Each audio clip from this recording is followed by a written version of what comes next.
Hello everybody and welcome to the show where after the collision we sift through the wreckage. the wreckage. That's right, I am your host Jimmy T. That is my co-host, the best in the world, Jamie the Vet Williams. And we are live on the HMG YouTube channel as well as channelattitude.com. After the fact, Vet, what is cracking after a Grand Slam edition of the Wreckage right now, actually, as a matter of fact. And I just want to point out, we were meant to have RBV also joining us. He still might be joining us. He's got to shovel snow apparently, and hopefully he joins us a little later on the show. But for now, is the snow in front of his microphone? Well, that's what he said. I don't know, man. Apparently it is. But we'll see if he joins us. He says he will, but we'll see. But Vet, how's it going, man? And what a week it's been in for AEW, shall I say, more so than anything else. Yeah, you know, it's a big show for them. A lot of hype around it.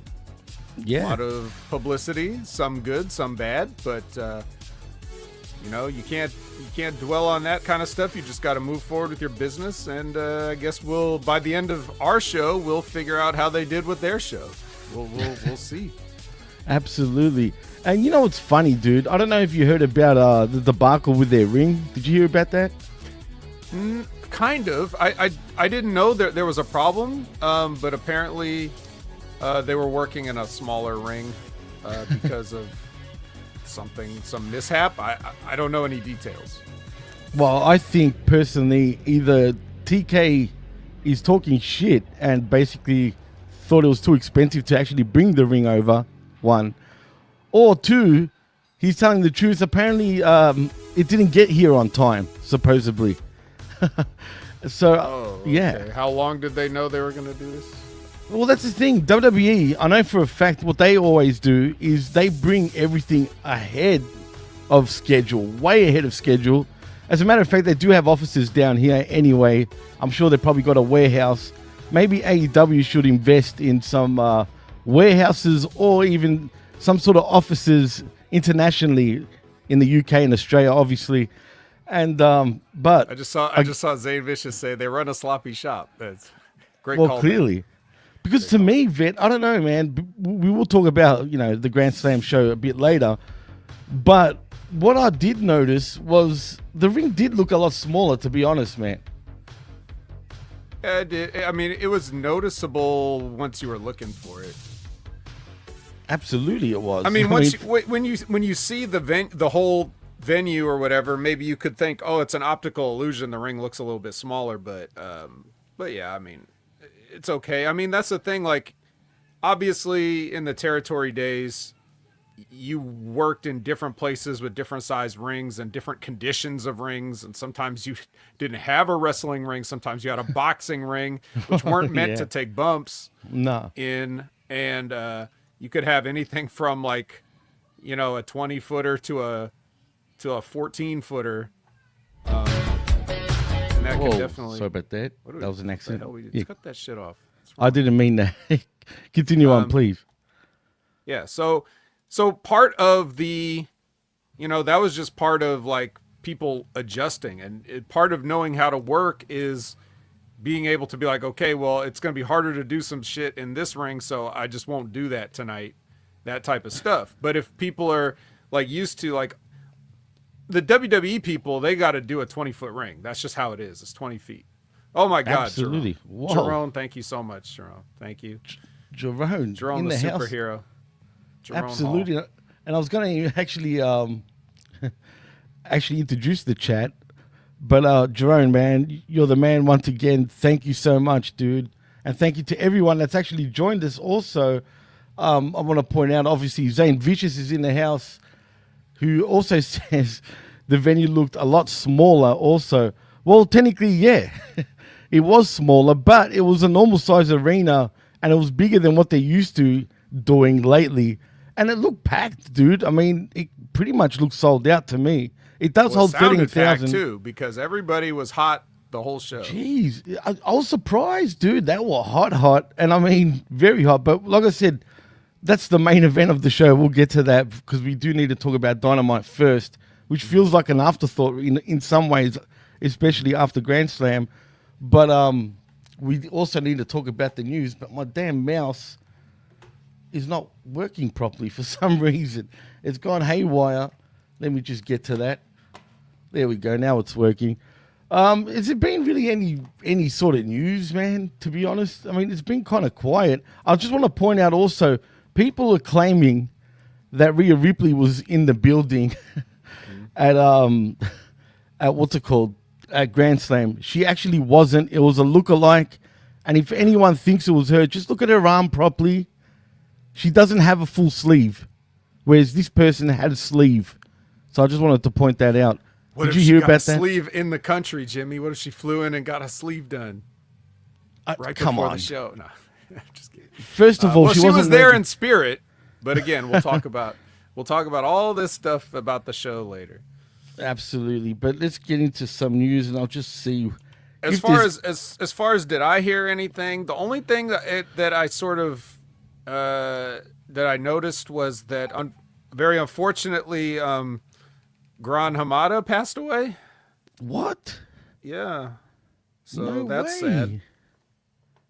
Gran Hamada was, he was kind of like a pioneer of like, as far as like lucha libre in Japan, like doing that sort of style and bringing it to Japan and everything like that. So you can either thank him or blame him for that, depending on your personal taste. But there's no doubt that the guy was a real influential pioneer and a legend, and he was working, as a top guy well into his 50s, I think.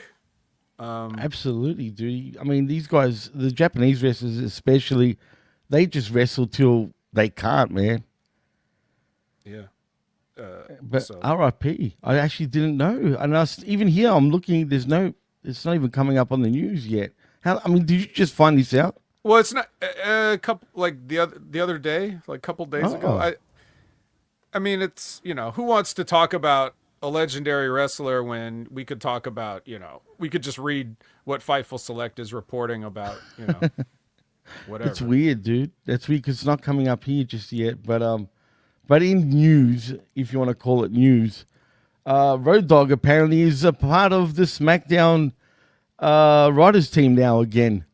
I guess Triple H. Yeah, he's back as one of the lead writers for SmackDown. Well, yeah. Apparently, Vince had fired him just when he made his first comeback, and then also Triple H brought him back. So he's back. It seems like Triple H doesn't really have a hands-on thing when it comes to SmackDown. Maybe that's why there's a clear difference between Raw and SmackDown right now in terms of booking. No, I mean, he's got to be there. It's just they probably want to. They probably look at Netflix as kind of like the newer thing. So let's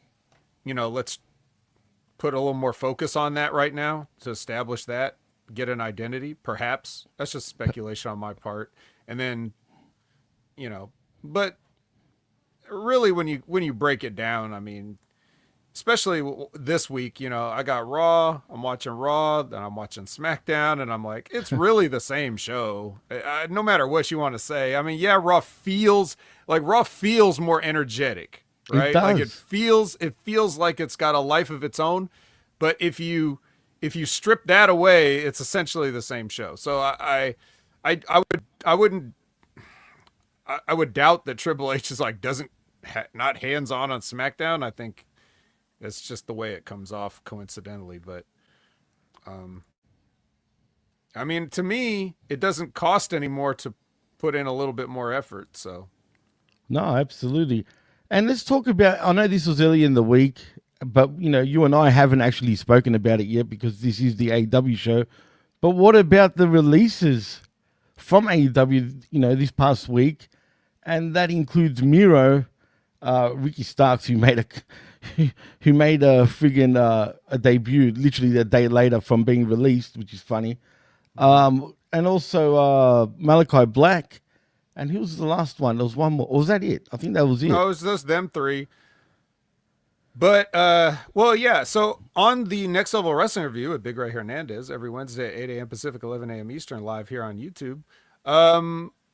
I speculated. Well, I shit on the debut of Ricky Starks. Not so much anything to do with him, but maybe a little bit to do with him. But mostly just because I was like, that's it, you know. And I speculated that he must have just showed up that afternoon, because there's no way that they would think that this is a good debut for somebody.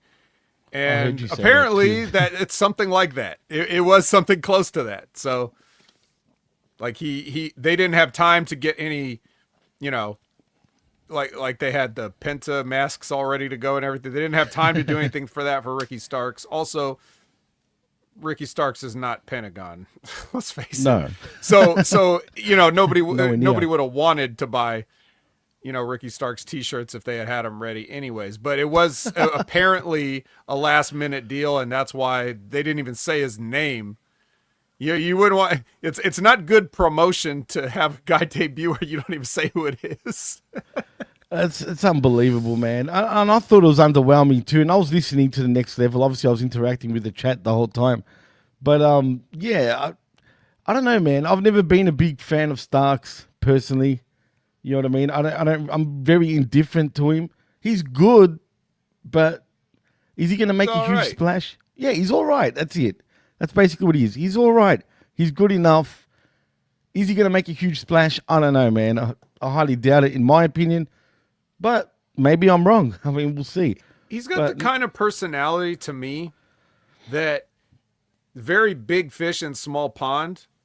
Extremely. Because, like, in NWA, he stuck out when they were first getting started under the Billy Corgan era, and like he was there, and in a small studio, he seems like he's got a real big personality. And you move him into an arena, and it's like, oh yes, we have several of you already.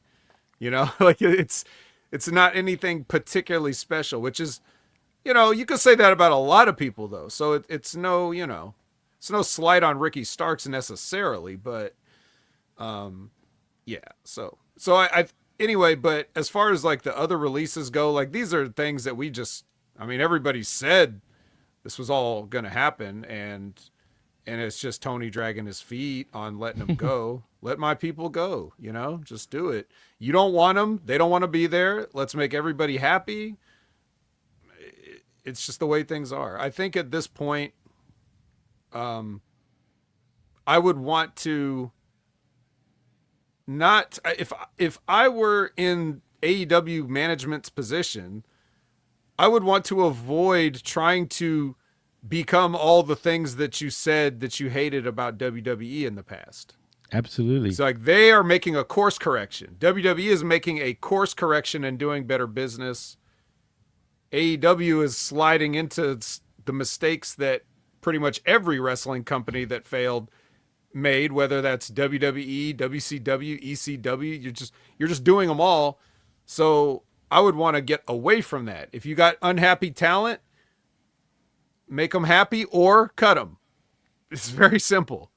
Don't 100%. Waste anybody's time. Well, Kenny F. and Powers says in the chat, 100 vet, Ricky Starks is nothing special, and the only reason he will get maybe a better spot is because he is Cody's boy. He would be a mid-cutter who is semi-entertaining at best. Which I said also on the Next Level Wrestling Review. I said, because Ray asked me why would it work with him and why wouldn't it work. I explained why it wouldn't work with him, and I explained that why it would work with Ricky Starks is because he's boys with Cody and Punk, and you know, that's two top guys right off the bat. Who knows how many other people he could get in with, and that's why he could be a success, because that's how you be successful in this world. Even getting a regular job, you know? Like if you want to get a job at the gas station, man, you probably have to know the manager. You do. Because how else is he going to choose somebody from everybody else that wants a job, right? So you're spot on, man. So everything in this world is about who you know. That's why it's important to be nice to everybody, even if you don't like them, because you never know who could help you out one day or who would want to put their thumb on you because of something you did back in the day. Facts, dude. You couldn't have said it better yourself. It's funny that you brought up, you know, the gas station, for example, because I've thought to myself, how the fuck do you get a job at the gas station? Because you never see it advertised. like, well, down here anyway, in like any job things, you know what I mean? You just don't. You know what I mean? And it is who you know, not what you know. Unfortunately, that's just the way it is. That's politics in some ways, but it happens in all the workforce, no matter where you are and what you do. It's just the way it is. We understand, like the theory of it is like people want to be able to trust somebody, right? So they're more likely to bring in somebody that they think they can trust, even if it turns out that maybe they're not a good employee. But you could deal with that later. But at least you know from the start, like, okay, I know this person. I think I can trust them. I'll bring them in. They'll do a good job, and that's kind of how things go. Absolutely. And man. Wrestling's no different. I mean, Ricky Starks may not blow anybody's socks off, but if he can be reliable enough, like, hey, I'm going to make all the dates. I'm going to do everything you asked me to do. I'll be at this interview, I'll do this stuff for the video game. I'll do this stuff for the website, whatever, anything you need. If he's that, then that's good. It's good to have people like that. So it's not, we have to look at it in terms of just not everything is about what entertains us per se, but what can be good for the company, and just the morale of everybody, and team players are important. So something to keep in mind.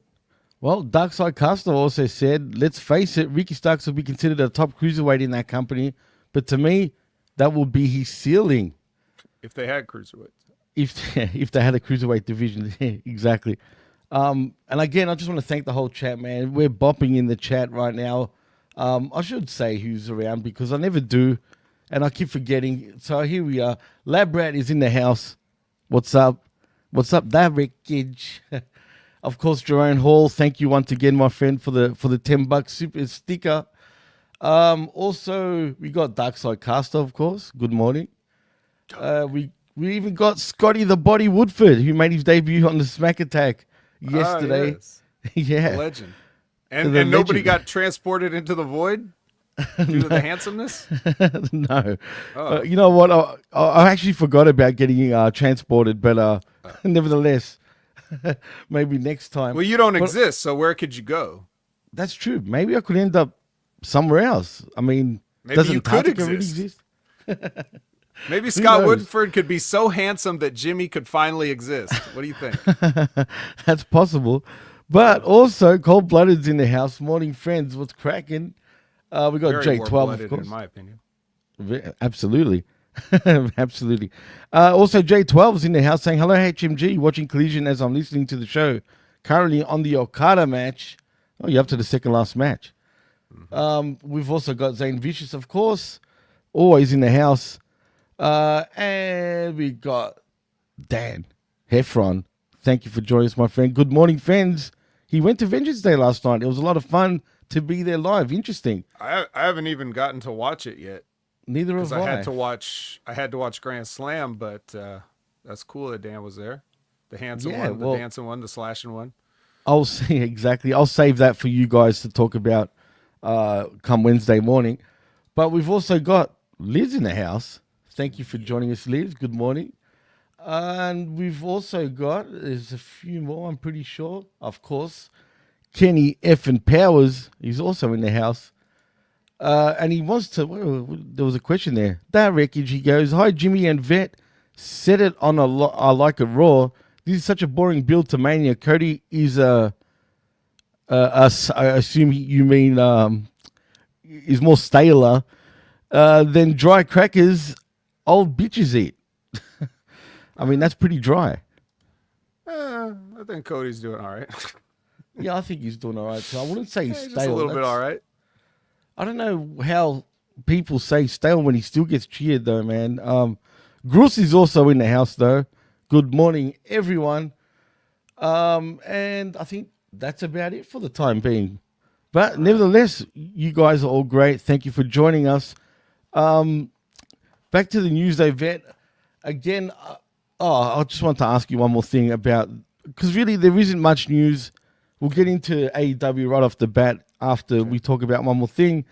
What about Miro? I've already said this before. I feel like WWE probably don't care much about him. Maybe I'm wrong. Maybe it's just me, how I feel. because did I not mention you, Lab Rat? I think I did mention you, Lab Rat. You were one of the No, first he people. did. You started. I with did. You. Yeah, you were the first person I mentioned, Lab, just quietly. Yeah. But anyway, Pay attention. We Yeah. need to test. We need to test attention spans on Lab Rat. yeah, I know. What are they? What are they testing on you, Lab Rat? Jeez. Yeah. Anyway, I keep saying I just don't care about Miro anymore. I feel like he's done and dusted to me because he clearly didn't want to like wrestle. He clearly was very fussy when it came to his way and how he was promoted and whatnot. He didn't care. It just comes across like he didn't give a shit. Maybe I'm wrong. Maybe it was something else altogether, but I doubt it. Do you think WWE will actually be willing to bring him back? Willing? Sure. Is there room? I got the same question about. Now, this is a completely different guy than Ricky Starks, but I still look at the situation as the same. Right. Where do you have room for these people? And he Yeah. doesn't even have the act, because he's gotten a separation or divorce or whatever. So that's done. That too.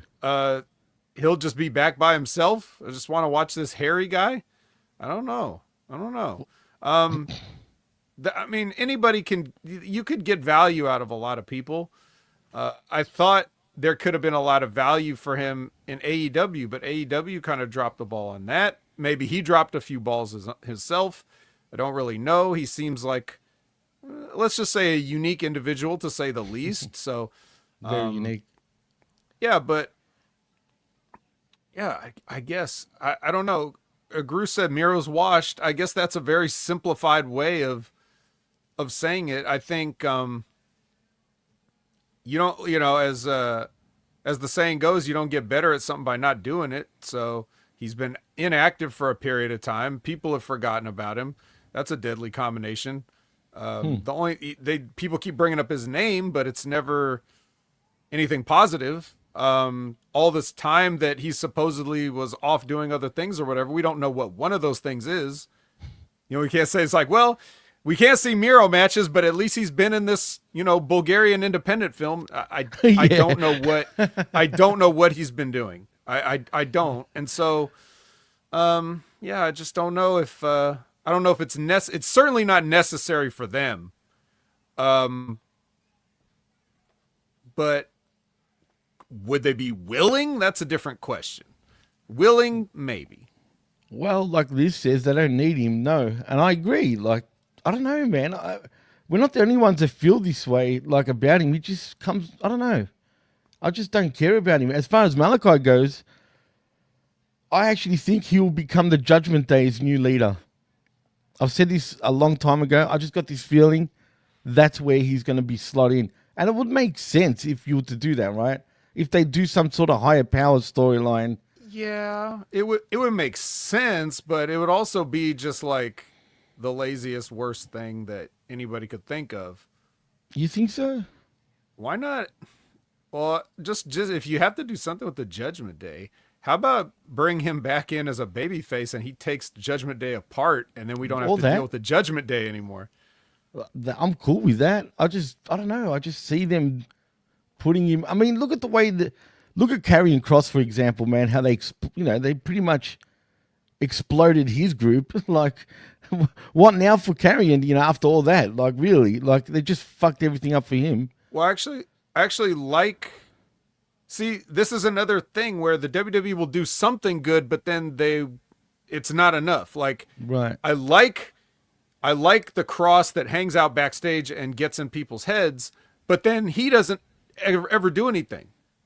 Like, there's nothing. He's never in any matches. He doesn't, like, why are you here? You're just being paid to stir shit backstage? Like, it's weird. So you have to put this in the context of a sport. Like, hey, you're an active athlete on the roster. You have to compete. So I want to see Karrion Kross do something like physical in addition to the other stuff he's been doing. I like the stuff he's been doing backstage with the Miz and whoever else, not the kidnapping stuff, but like just when he goes and talks to somebody and he like messes with their head. Like, I like that. That's a good role to have on the show, and he fills it perfectly. But you also have to justify him being there at some point. Absolutely. Zane says, well, Black is going to be on SmackDown, so that's no guarantee. Just because his wife is there doesn't mean they will put him on SmackDown. But more than likely, he probably would slot into SmackDown and have nothing to do with Judgment Day either way. Like, not Is she destroying there? him. She misses a lot of TV also, so. That's true too. That's actually true too, man. So, but I just feel like he'd be better off on Raw, even though SmackDown probably needs a few more people because of the 3 hours they need to fill. Then again, they did say June they were going to go back to 2 hours. I don't know if I believe Triple H. That's so weird to put a timeline on it, isn't it? Yeah, that's why I don't believe. What about June makes it? You have to drop another hour. Yeah, it's too hot. It's too hot in summer. We can't do 3 hours. We got to go back to 2. Everybody's gonna be sweating. Well, the Slashing Dancing Dan Heffron said that is a great point about Cross by the Vet. I was thinking the same thing. There you go. Yeah. Everyone's agreeing with you, actually, Vet, today. I do make great points. I'm the best in the world. He does. He's the best in the world for a reason, peeps. Come on now. Mm-hmm. And Jerome Hall says, kidnapping, home invasion. Yeah. Yeah, the Miz is always getting kidnapped or home invaded or something. Just weird, dude. God. Why the Miz? I don't know. Also, I will say about Josh Alexander, apparently could be making his debut in WWE or AEW. Apparently they're fighting for him. That's the talk. Do you believe that, Vet? Do you even rate Josh Alexander? I've sort of, long story short, I sort of wash my hands of Josh Alexander for a specific reason. Okay. Not the reason that everybody else probably thinks, but just he did something in a match that was last straw for me, and I can't. So, really? Yeah. So, but lately, like, heel Josh Alexander had been interesting on TNA somewhat. I mean, not that interesting, but like more interesting. So he proved that he could do the mic stuff that people probably accuse him of not being able to do his whole career, but he pulled it off. It's just that the angle was stupid and there was no logic or whatever, but his promos were good, like with him and Mike Santana and stuff. So, he rates in that sense like he can pretty much do whatever you ask him to do. But he is another bald white guy with a beard in wrestling, so the visual could be a little bit bleh. Well, by the way, we've got our special guest about to join us, Vet, because it is R to the B to the V, Richard Bronson Vickery. You made it, man. Thank you for joining us. And how was the snow? Was the snow that bad? You're a lot faster than I expected, actually. I told you I was going to out there and bust my ass. I had to get in here to join this hot conversation so I could warm up. We caught the tail end of that Arctic blast that is rocking the Northeast. Hamid's getting, he's just getting his ass buried up there. I know Kaz up in Canada is getting it here. So we're getting the tail end here in Ohio. But what sucks about it, which I told you I had to go help out, is it was thunderstorms last night. So it was slush, ice, and snow. So it's all freezing over. So my job was just doing walkways and steps and things like that. So I knocked out a couple of houses here on the street. Oh, beautiful. Well, you buried, you say. So what else is new? Yeah, Mother Nature is burying Hameen. Everybody's just piling on the guy right now. I even saw that it's so bad up there that they actually closed the Ravens joint today. So they didn't even open it before. Damn, that must be really bad. It's not happening in your neck of the woods, right, Vet? No, we don't get. No, he's he's on the other coast, dude. They have to. Well, I know. That's they worry about wildfires and flooding over there. Yeah, same with us. We've got the same bullshit between us. I guess it's a Pacific thing with the no snow and the fires. I mean, we got bad fires too every summer, man. Except for this year, it's been pretty good. Except there was snakes that are getting air fried here. I kid you not. I swear to God, I've never seen that before, man. Delicious. It's gotten that hot that the poor snakes, I felt bad for them. They literally got air fried on the concrete, man. Wow. I'll send you an article if you don't believe it. No shit. You see the guy like hitting the snake? It's like literally like it's like crisped. But anyway, that's how hot it's been getting down here. But also Chris Bay, in other news, He's Yeah. actually up and walking, which is great Yes. to actually see and hear, man. So I'm actually relieved about that. Anything you guys want to touch on, Vet, before I go to Rick about Chris Bay? First, if you guys could fill me in, I'm unfamiliar with this headline. Oh, really? Okay. So, well, you were probably familiar that Chris Bay was recently somewhat paralyzed after an accident in a match a few months ago. I'm completely out on that one. Oh, okay. Really? Yeah, well, Wow. Forgive me. yeah, he took a bad bump and, didn't get back up. And everybody's been like rallying around him and supporting him with crowdfunding efforts, selling merch, all this stuff. And he recently posted something about, he posted a video of himself walking, taking steps. And then like one of those, multi-page posts where, Wow. he basically said like he's seen everybody's support. He hasn't been able to respond because he hasn't had the use of his hands. Like those type of things. All right, we'll let him slide on that one. Yeah, we'll give him a break. But yeah, it's just so good to see. He's a loved guy in the business. Everybody's had nothing but great things to say about him, and it looks like he's on the way to hopefully a full recovery. So that was pretty good news to see, because it had been kind of quiet on the update front. And when he posted the post, he said in the post that he's been up and walking for the past 3 weeks. So it's not just like, he wanted to let everybody know when that he's been doing well. So I was very pleased to see that. It's a sensitive subject for me because I somewhat relate to some other thing that none of you guys would probably be familiar with, and I don't want to cry on the air right now. So I'm just glad to see that he's doing better. Yeah, to kind of lend to what you're talking about there, Vet, I mean, there is nothing scarier and just stops your heart when you are at a show or something like that and see one of your brothers, one of your sisters out there, and even a small scare of an injury like that, let alone something as serious as this. It's changing for everybody that's involved. So the best to Mr. Bay there, and just glad to hear that the recovery is going well. That's one of the reasons too, Jimmy, why I absolutely do not in any form condone when they run those angles where they put the X up and stuff. Right. I don't like it, dude.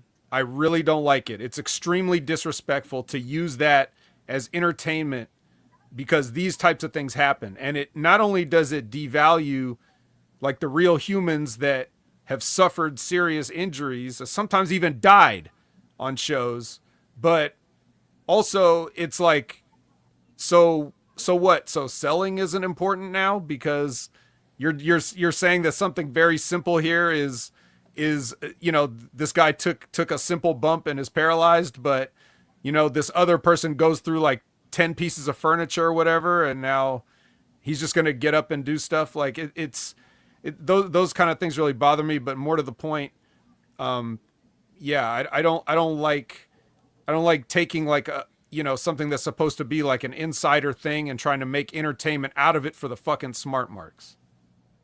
Well, along with that, Vet, it is absolutely one of those lines that should not be blurred in professional wrestling when we're going from the crazy world of the storytelling of fiction with reality. But you mentioned those smart marks, and I had seen one time where it almost got physical between the audience and the wrestlers there to support one of their brothers in the ring, because the smart marks, they think they're taking upon themselves that it is some sort of angle, something like that. So, they were showing a great deal of disrespect. And in this case here, that I'm speaking of, it was one of their trainers. So, not just like a brother, like a father, a true mentor to a lot of the talents that rushed to the ring. And it almost came to fisticuffs between, over the rails. Wow. Just because people thought, they know, the terminology, and they're smarter than what's going on inside of the business. And it was a very serious situation where a squad had to be called and everything, where we just lost feeling in all the limbs. Yeah, no, that sucks. But that is positive, seeing Chris Bay actually being able to walk around, because it was, at one point people thought he was going to be paralyzed for good thank God he's walking around. It seems to be recovering, and that's all that matters. But in other news, Well, Demolition. one more thing to throw in there, just for the indie promotions out there. I know it's an easy way to cut money, but in some way, shape, or form, have somebody in the building that is medically trained professionally to help out in case something like that would happen. You never know. You could be working the safest styles imaginable, and something could go wrong in there. I mean, with us, sometimes it was just having, Ted McNair, who does have some sort of medical background, or make sure we were booking somebody that works in nursing, something like that. And I know down in Kentucky that you guys were dealing with that strict sports commission where you had to have people on site to make sure you're supposed to. I don't know if that always happens. Supposed to, and we sure did, RBV.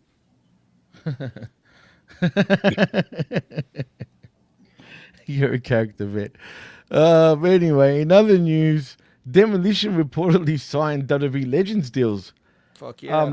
About time, actually, in my opinion. About time, because, apparently they've had a lot of heat in the past, especially with Vince McMahon, because of that lawsuit that they were part of, years ago. They lost, unfortunately. But, Vet, are you happy about Demolition finally possibly joining the Hall of Fame, maybe even this year? I'm happy for them.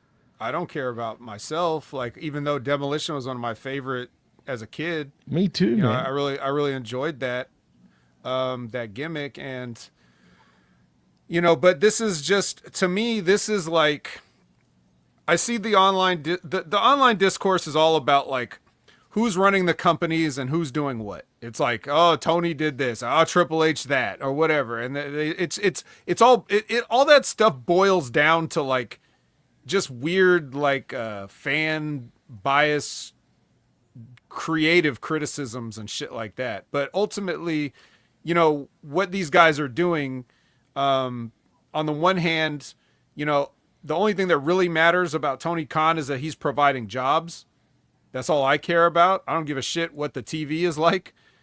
The thing about Triple H, going back and like respecting and preserving wrestling history, correcting the mistakes of the past and stuff, to Demolition just being excluded for no other reason than personal stuff because they were involved in lawsuits and, Bill Eadie, at least like two different things probably, I think, with him.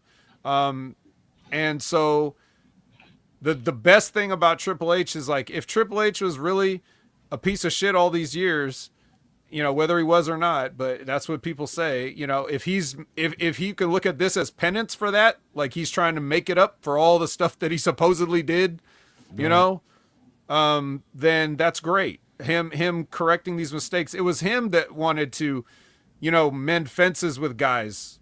Bruno Sammartino, Ultimate Warrior, like, he was the one that, wasn't Triple H the guy that said he was the most unprofessional guy I've ever been in the ring with? And then he's the one that like wanted to bring Ultimate Warrior in for a Hall of Fame, like to do that because Triple H is a wrestling fan. He's a wrestling fan first and foremost. And he thinks about the things that he would want to see and that the people want to see and what people deserve, in that context. So, I'm sorry if he's not pushing your favorite wrestler at the moment, but things like this, like just, all right, enough with this Demolition bullshit. We're signing, we're going to pay these guys and we're going to, give them all the stuff they should have been getting, as a thanks for all the hard work they put in, all those road miles, all that stuff. I appreciate that. That's what I appreciate about, Triple H. I don't know anything about the person, himself other than what you hear, but as long as he's doing things like that, that makes me happy. And, that's the important thing at the end of the day for me, but I don't know how you guys feel about it. Rick? Well, talking about Triple H, the fan, I also, he can see it through the current fans' eyes, and he realizes ultimately where that money is, where Vince would be stubborn on that. Right. Or he would, forsake maybe those big reactions, that money to be made just to feed his own ego to prove that he is right. The potential inclusion of Demolition into the WWE Hall of Fame this year, and personally as a fan, is going to be a moment where I'm just going to turn off all of this side of what I do and absolutely enjoy it.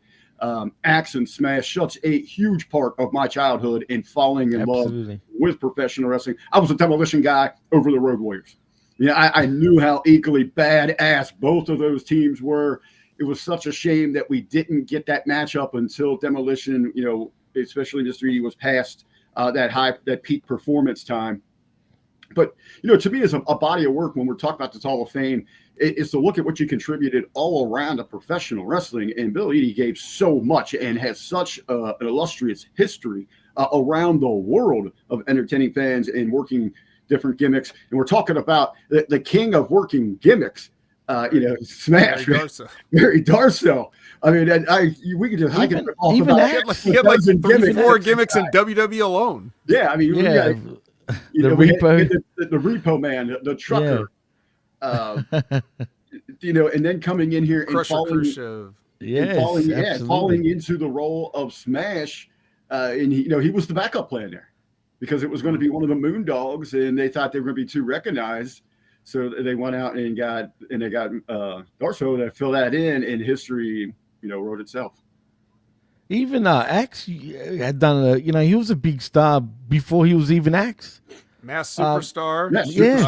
Wasn't he one of the machines too? Yes. Before Demolition got started? Absolutely was. So, I mean, these guys are no jokes, you know what I mean? But that's how good they were. They were able to get over it no matter what they were doing. I don't know about Repo Man per se, but still, he was doing something. Man. I wish he would come to SmackDown and repo all them freaking mics that they hand out to everybody. Remember his theme song? That song low-key slaps, doesn't it, Jimmy? I mean, come on.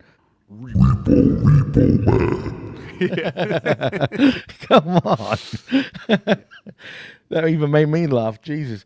Anyway, but also, I mean, they had the best theme song ever, I think, Demolition. Honestly, that song slaps even now. I still even pump that sometimes when I just come across it. I'll play it, like, with no shame. Love the song, man. One of the best themes ever in professional wrestling. And heck, I was a Demolition guy even over the Road Warriors. Even though I was like a Road Warriors guy, don't get me wrong, but Demolition, I don't know. Remember everyone used to say they were a rip-off of Legion of Doom. To me, I don't see it. Where's the rip-off? Why? Because they had bondage spikes on their freaking shit. Obviously, some similarities, but you're going to get that in professional wrestling when you look at what's happened in those territories and what's happened in other promotions, and there's some success. As Ian always says, good artists create, great artists steal. So, and you make it your own. Yeah. Also, the Powers of Pain were the Road Warriors rip. That exactly. Warlord and Barbarian. That were the rip. Powers of Pain were really created to give the Road Warriors just a formidable foes, correct that? Right. Well, yeah. Or Demolition, you mean? Well, because they started over in the NWA. And they actually wanted the Powers of Pain to work one of their scaffolding matches. And they didn't want any part of that, so they went ahead and Jet made a call up to Vince. Vince said, hey, this is a team I can bring in, that work on that equal setting, combat Demolition. Why don't you guys come up here? We're going to pay you a hell of a lot more money. That's why they parted ways and ended their abrupt feud there with the Road Warriors. That doesn't make sense. Those big boys didn't want any part of that Skywalker match. That scaffolding. No, and it's a rib on them anyway. Like, why are you putting guys in scaffold match? Why is there even such a thing as a scaffold match? Like, nobody remembers any of those matches fondly, like as matches. It's just people falling off of stuff and getting hurt. It's like, so in that way, I guess it's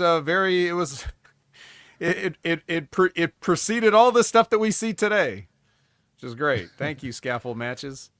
Dan Heffron says maybe we should work on a cover of the Demolition song. I'm not sure if there's a backing track without the guitars though.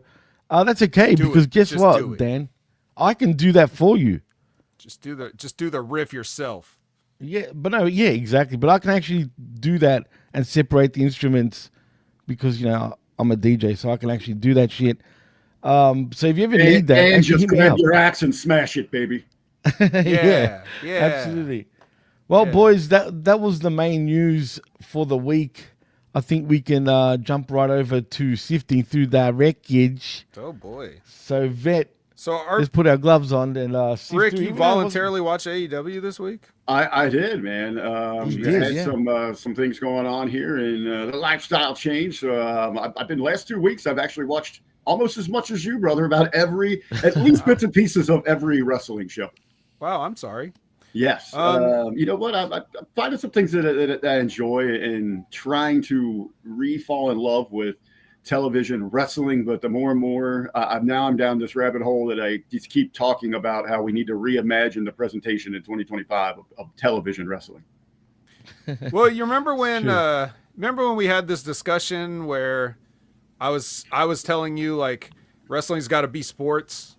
Remember, and I remember you had like a pushback on that, but at that time, but now do you understand what I mean? When you see the way like Raw is presented, you know, kind of like UFC cards and things like that, it's just not that it has to be 100%, you know, dead serious, but it's got to be more like serious than, you know, this cartoon bullshit that it had been for the past 15 years. See, I see where you were going with that there. And there are some of the elements that I am enjoying, just small things, you know, the graphics with the headlines that have happened. Yeah.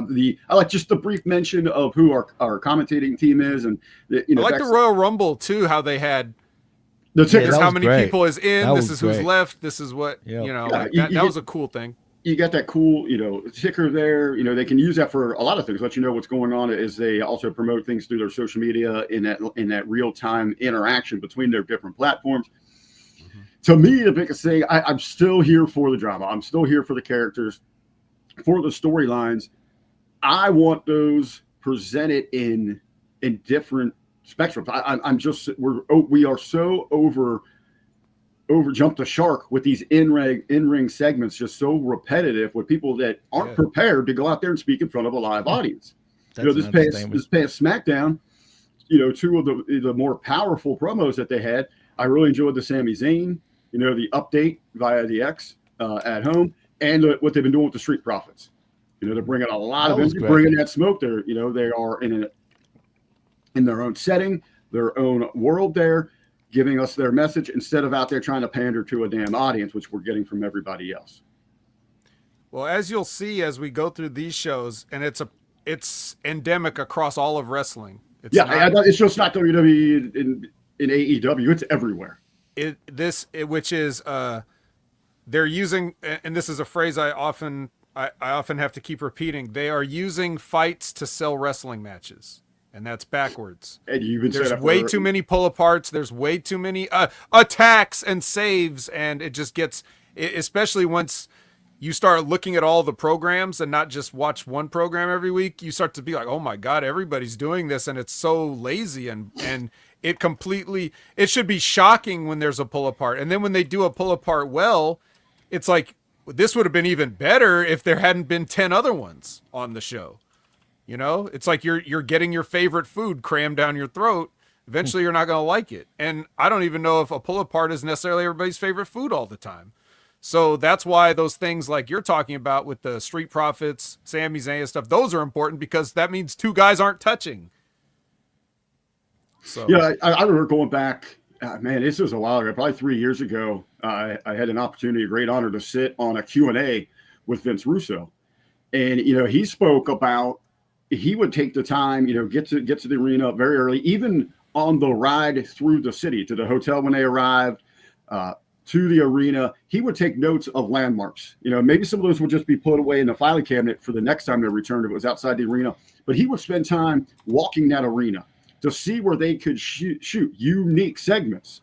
And so that everything wasn't just happening inside the ring. So something as simple is just shaking up your environment and giving a different presentation is going to freshen things up and make them a little more exciting for that viewer. And also, you know, that you talk about regularly, they need to slow some things down on these shows that, you know, we can digest what we've seen here. And you know, they're happening so fast. And now they're just, you know, we go to a commercial, all right, when we come back, we got this match. Well, they forget about the match. They show us 2 backstage segments before we go back to the ring. Now I've completely forgotten about when I'm supposed to be focused on an upcoming match, and I don't care about that anymore because now I'm trying to just register what happened in these backstage segments that have nothing to do with what we've got going on.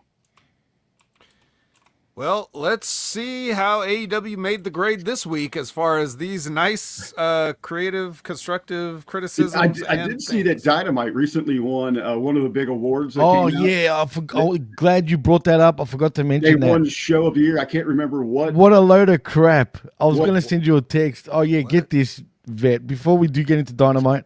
I'm not So, sure you it's know- wrong. No, come on, I'm Rick. not sure it's No wrong. way. Well, apparently on the Wrestling Observer Award show, Vet, Dynamite won Show of the Year for 2024. Oh, the wrestling. Yeah. Right. Okay. That's right. Now, what are the qualifiers for this? Because I know, like the PWI, everyone gets up in arms, but it's based on kayfabe. You know, Right. Well, yeah. But Apparently, I guess it's hard to base a lot of these awards on, storytelling and storylines. But apparently the fans vote according to Meltzer.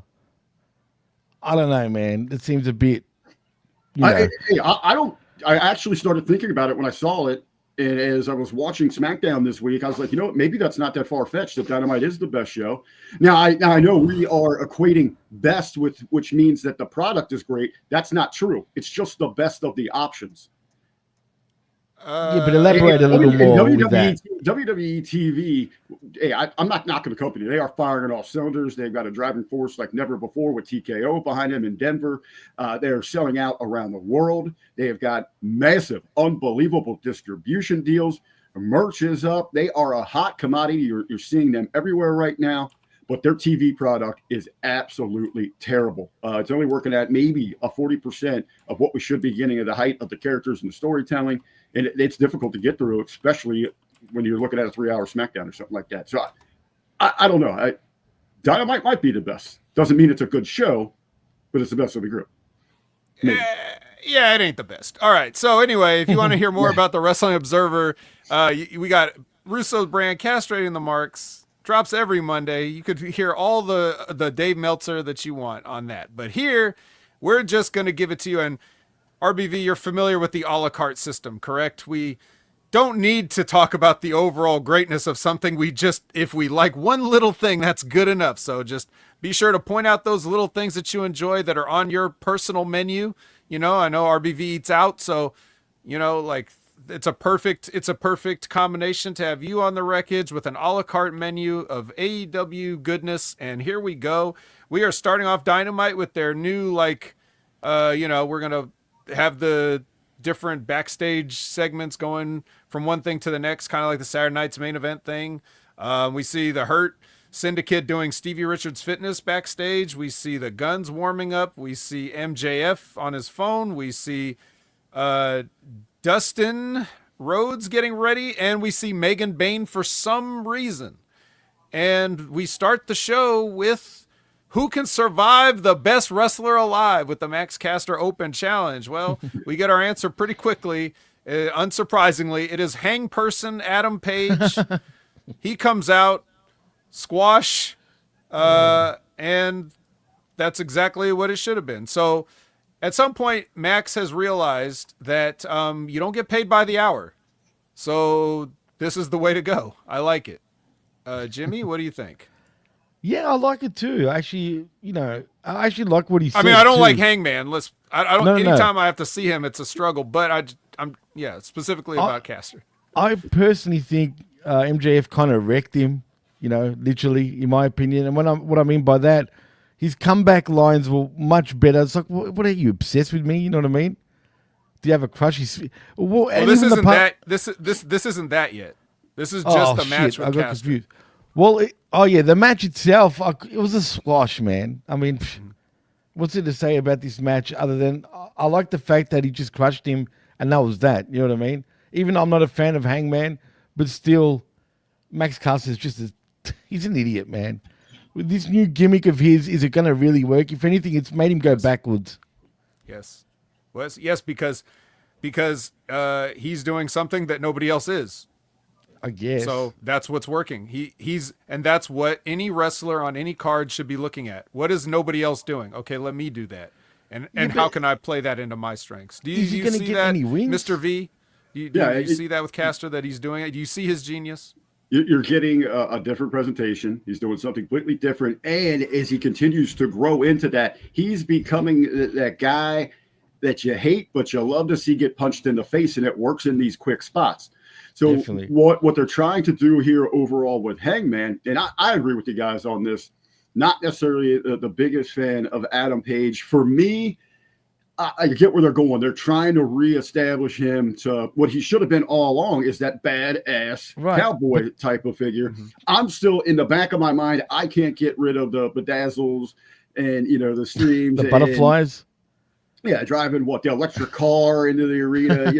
Nothing which he still wears to this day. So that's where the disconnect remains. Yeah. So, but with so to have him come out now to seem, trying to be no nonsense and just putting a beat down on the guy that everybody in that building and everybody watching at home should just absolutely be loving to see get it, just eating that knuckle sandwich. Good logic here. And it's short and sweet. It's not something that we regularly see with AEW where they overly draw some things out here.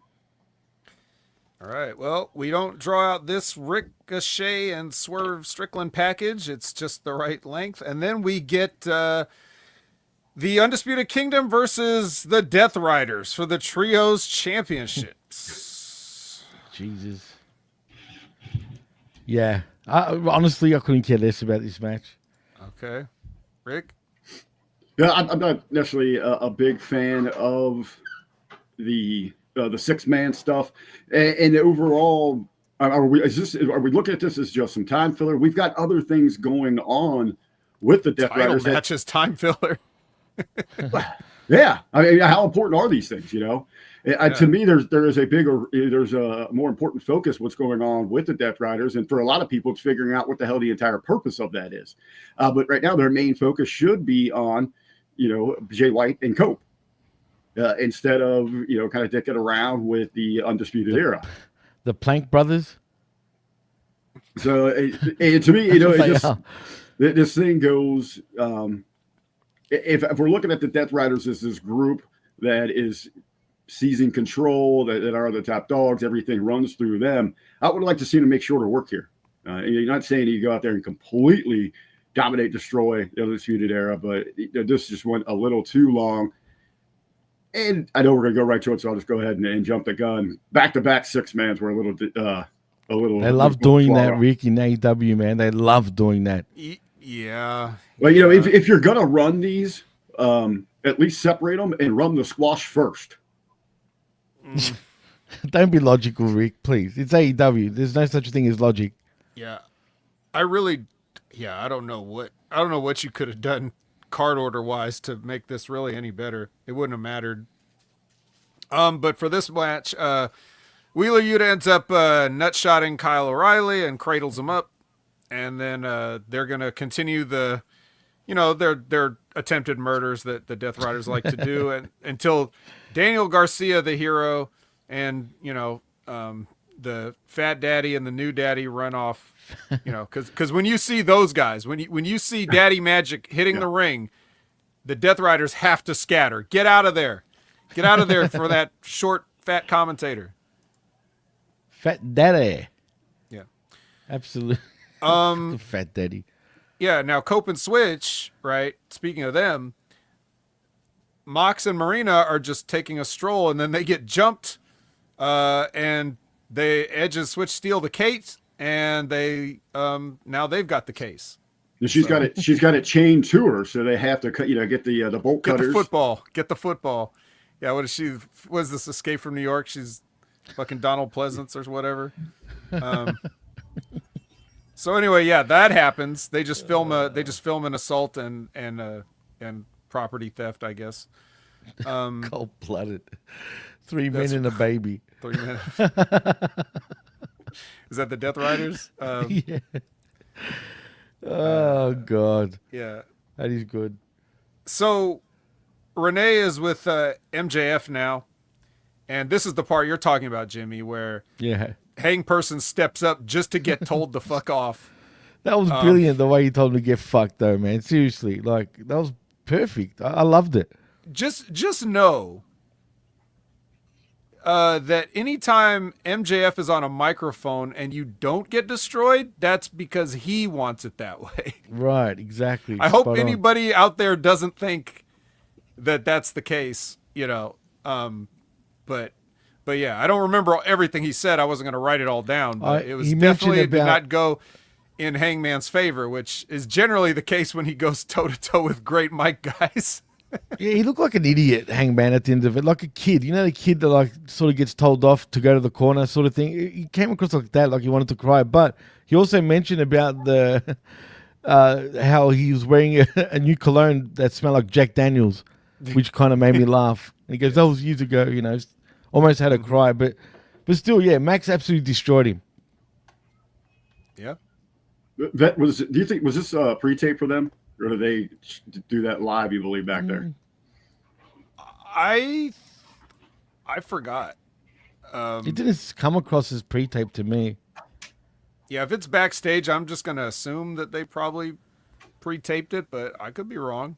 Well, I actually want to kudos, hat tip to them for making the choice to do this backstage and hopefully in the pre-tape where they could help Hangman. Because, this could have been absolutely, in his case, the drizzling shits if they had decided to do this out in front of a live audience. So, hey, play to the strengths, help your guys out for the best success. But even in the case, he just gets completely owned here by MJF. Well, speaking of getting owned, the first lady of HMG has this to say about Hangman Adam Page. Hangman is a bland AF milquetoast wannabe, and the cowboy and the village people looks more manly than Page ever does. Even angry Page is a fluffing joke. Oh boy, that's so that one. The cowboy in America has generally been considered, a symbol of rugged manliness, and Page is not able to carry that off. He may not wear butterflies anymore, but the flames on his pants, which is also symbolism, is they are also sequined and bedazzled. So even putting flame on your tights doesn't make you any more manly. Anyway, here's some manly men. It is Hook, Samoa Joe, and Katsuyori Shibata. Now that's 3 men, right? Absolutely. At least as compared to John Cruz, Aaron Solo, and whoever Rosario Grillo is. Rosario Grillo. Well, that's a good name. Yeah.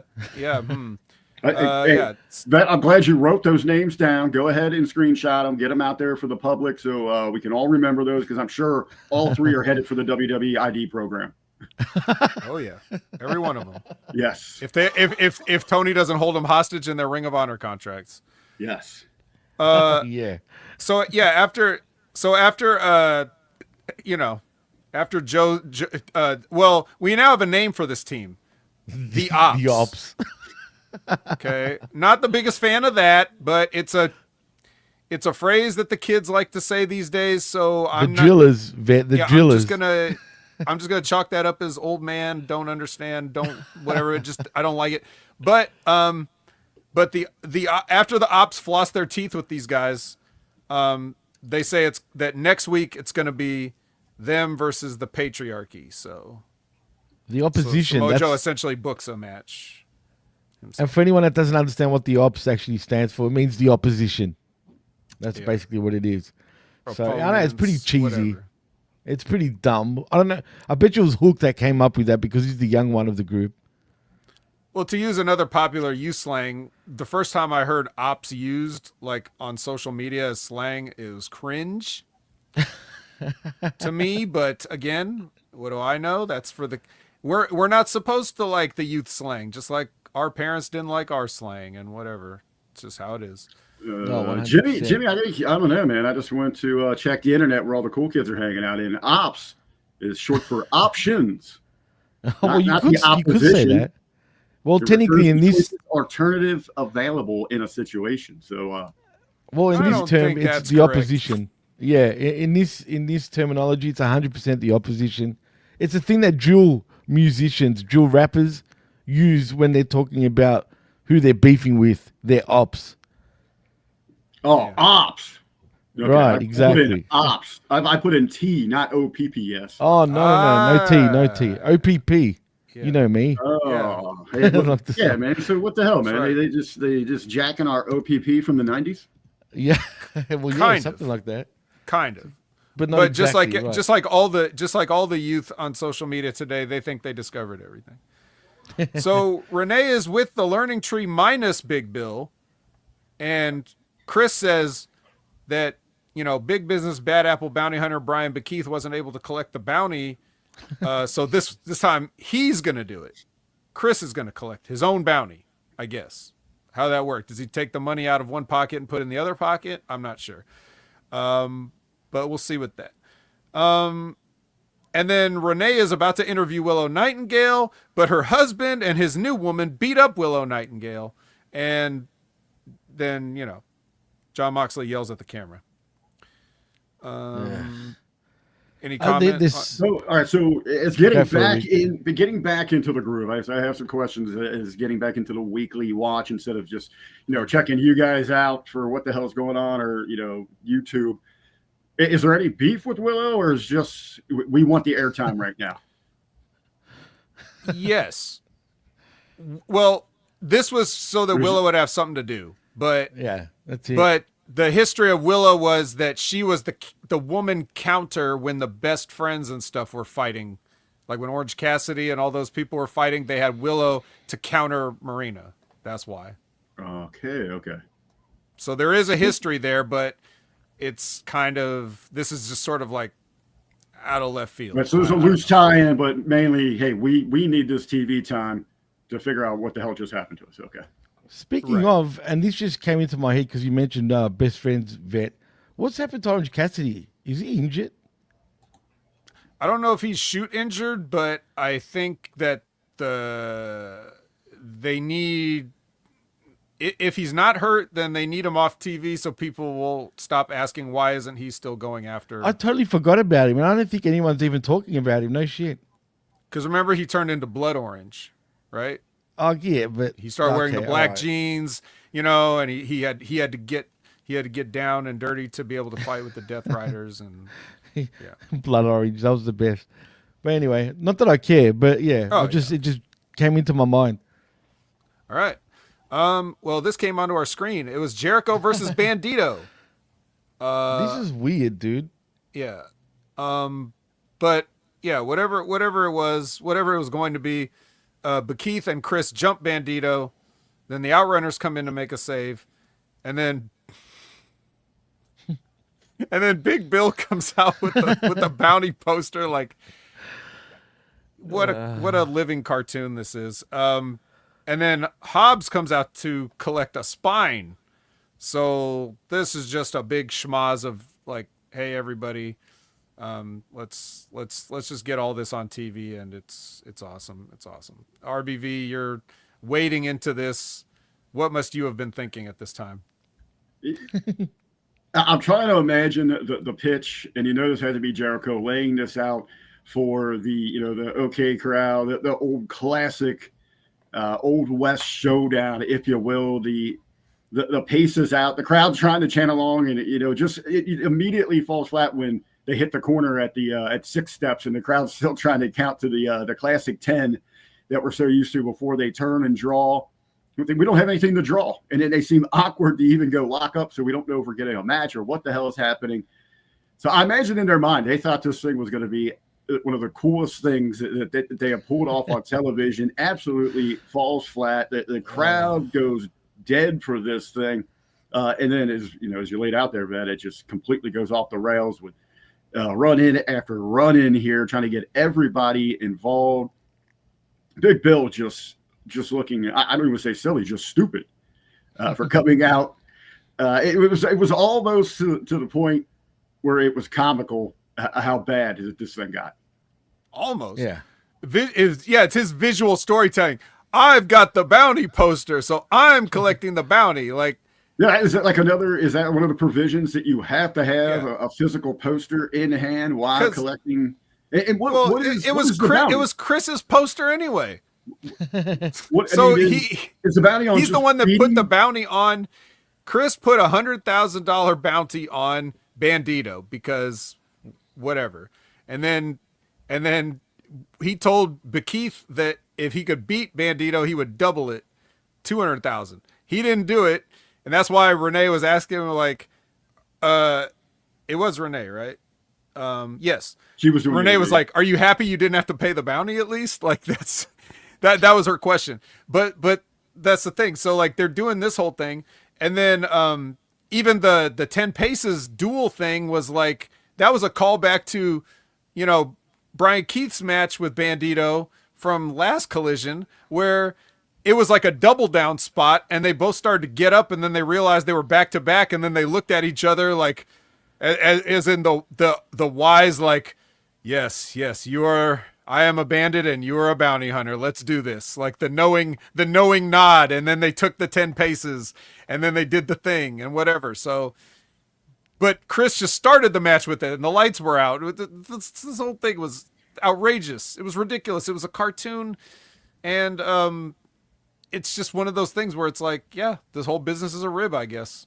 So the bounty itself, is it just to go out and beat an individual? So is it, if you pin him and embarrass him, I'll give you $200,000? I mean, or do you have to bring him like under custody and bring him to Jericho? Do you have to get the mask? Right. I mean, are there higher stakes? None of that established. No. Okay. Immediately listen to it because, you know, to be honest, don't know the complete backstory on the collision in that with Keith. It sounds like they could have had a lot of fun in some weeks of vignettes of the bounty hunter chasing the Bandito out, you know, into different territories, things like that. Or, you know, you get a tip that he might be at this cantina, or, you know, he might be working. Here's something kind of cool because you see WWE trying to get, you know, seize control of the independents, that he might be at this show. Send the bounty hunter there to try to get him, give the rub to some of these top-notch indies or something like that. That could have been a lot of fun. Some vignettes to get you a lot of filler. It's entertainment for a couple weeks instead of rushing all this. Yeah, and they could have done so much more. Like we've been saying all along for weeks now, where we mentioned, you know, literally he should lasso him, you know, catch him literally like a bounty hunter. You know what I mean? Like an old school bounty hunter. But they don't do that. So if they want to keep it comedic like they are and cartoony, why not? You might as well do that if they're going to go that route anyway. And what's with the back-to-back thing at the start of this match? What? I mean, seriously. Yeah, you know, that's just Old West. Old West play. Pistols at dawn. No big deal. Ever since, Brian Keith came in with the bounty hunter gimmick, I mean, my original pitch back then was, well, shit, everything on this show is a damn crime. So Tony should be like sending Brian Keith out there to collect all these people and bring them back to their office, you know? Like somebody burns down somebody's house, go catch this guy. You know, Britt Baker runs her mouth in the women's locker room, go catch her. You know what I mean? Like that kind of shit. Just like the bounty hunter go out, and then you could spin it off into a whole other gimmick in, you know, vignettes where you have a wrestler's court. Where they come in and they are tried, you know. But they can't can't do that because then they would have to literally address all the issues on their show. So they're not going to do that. He's just the bounty hunter because he says so, and so he can wear a poncho out there. That's as far as they thought of it. And that's as far as I want to talk about it, because we got a lot more stuff to talk about. For example, we got to talk about Cope and Switch giving the drop instructions, like how to retrieve this briefcase, you know? And then Renee goes ahead and gets a couple last words from Dustin Rhodes. And of course, the last word that he's going to say is bitch, even though that's completely somebody else's gimmick. Bitch. Man, last week, I don't know if you saw last week, RBV, but I had to cut a promo on Dustin Rhodes. And then I had to cut a promo on myself because I'm like, I shouldn't have to be fucking lecturing veterans. I should not have to do that. You all should fucking know better. And I get heated every time I think about it. But anyways, so here's your chance to see a veteran in action. It's MJF versus Dustin Rhodes. Why? Just because, I guess. I don't know. I mean, I know why this match happened. Why did this angle start? But why? I don't know. Because they thought Jeff Jarrett was too soft, so they got another blonde Southerner or whatever to step in and get a little bit more edgy. I don't know, but you know, ultimately, We're going to get a referee stoppage due to crossface. Then he's going to put the Salt of the Earth on, and then we're going to hit Hang Person's music, and then Max is going to tackle him, and then they're going to get one of many pull-aparts that you'll see this week if you watch professional wrestling. But I'll go to you first, RBV. It was just it was a match. It happened. What'd you think? Yeah, I wanted to ask you guys about that because it seems that they quickly pivoted away from anything, and it was actually pulling some numbers right on television, things involving Jarrett. They were seeing some spikes there, but they quickly got away from the possibility of MJF, slid in another old school type legend. Obviously, you're going to get some interest from the audience in the arena there being in Texas with Dustin. But, they make quick work of it and shift directions to go to Hangman, which kind of surprised me that they moved that quick. In this match itself, I was kind of surprised. I thought they were going to maybe draw this thing out a little bit, give Dustin a little bit of shine, maybe as a reward for some of his loyalty to the company, his backstage work. Not that he should have went over clean. He might have walked away here with some kind of DQ victory to run this thing back some other time, but they bailed quick on this. Jimmy? It was all right for what it was. You know what I mean? The crowd seemed really into it, at least. You know what I mean? So, but again, why would I be interested in a matchup between MJF and Dustin Rhodes, honestly? In 2025, I couldn't care less, man. You know what I mean? Maybe if it was Gold Dust, maybe it would have been a bit more entertaining if he was allowed to be Gold Dust. Well, you know what I mean? I think the point is, even if it was, Jarrett and even with Dustin in this current, kind of playing into the natural, he is a Texas guy. They're trying to play up a little bit of that hard-nosed, old school, but these old dogs just can't get it done. They want us to see that hard-nosed, old school mentality in Hangman again. So they're trying to play with the subconscious where we get those triggers, those feelings, and retraining us to get behind Hangman. It's a rib. It is a rib. It's a fucking rib because Hangman is the guy that famously said, like, I don't really see like why I should have to take advice from anybody. And then now he's out there defending the honor of these fucking people, whether by proxy or not. So it's just kind of, even if that's not how they intended it, that's how it ended up. It ended up as a rib on Page. And like even if he's got to come to the defense of the guys like Jeff Jarrett and fucking. But do you see what else they've done there? It's a double rib because they use Texans, Cowboy, get it? Like, you know what I'm saying? Like, that's a rib in itself also. The Virginian has to defend the Texans. Yeah, Virginia, right. Well, Jeff's not Texas. He's, Oh, well, he's from the South anyway. Come on. Yeah, whatever. So. Hey, whatever. If you take it as a la carte, what you got to see was an MJF match, which is usually pretty good. And he knows what he's doing. Grand Slam package. Okay, they just hyped that up. Megan Bain versus Maya World.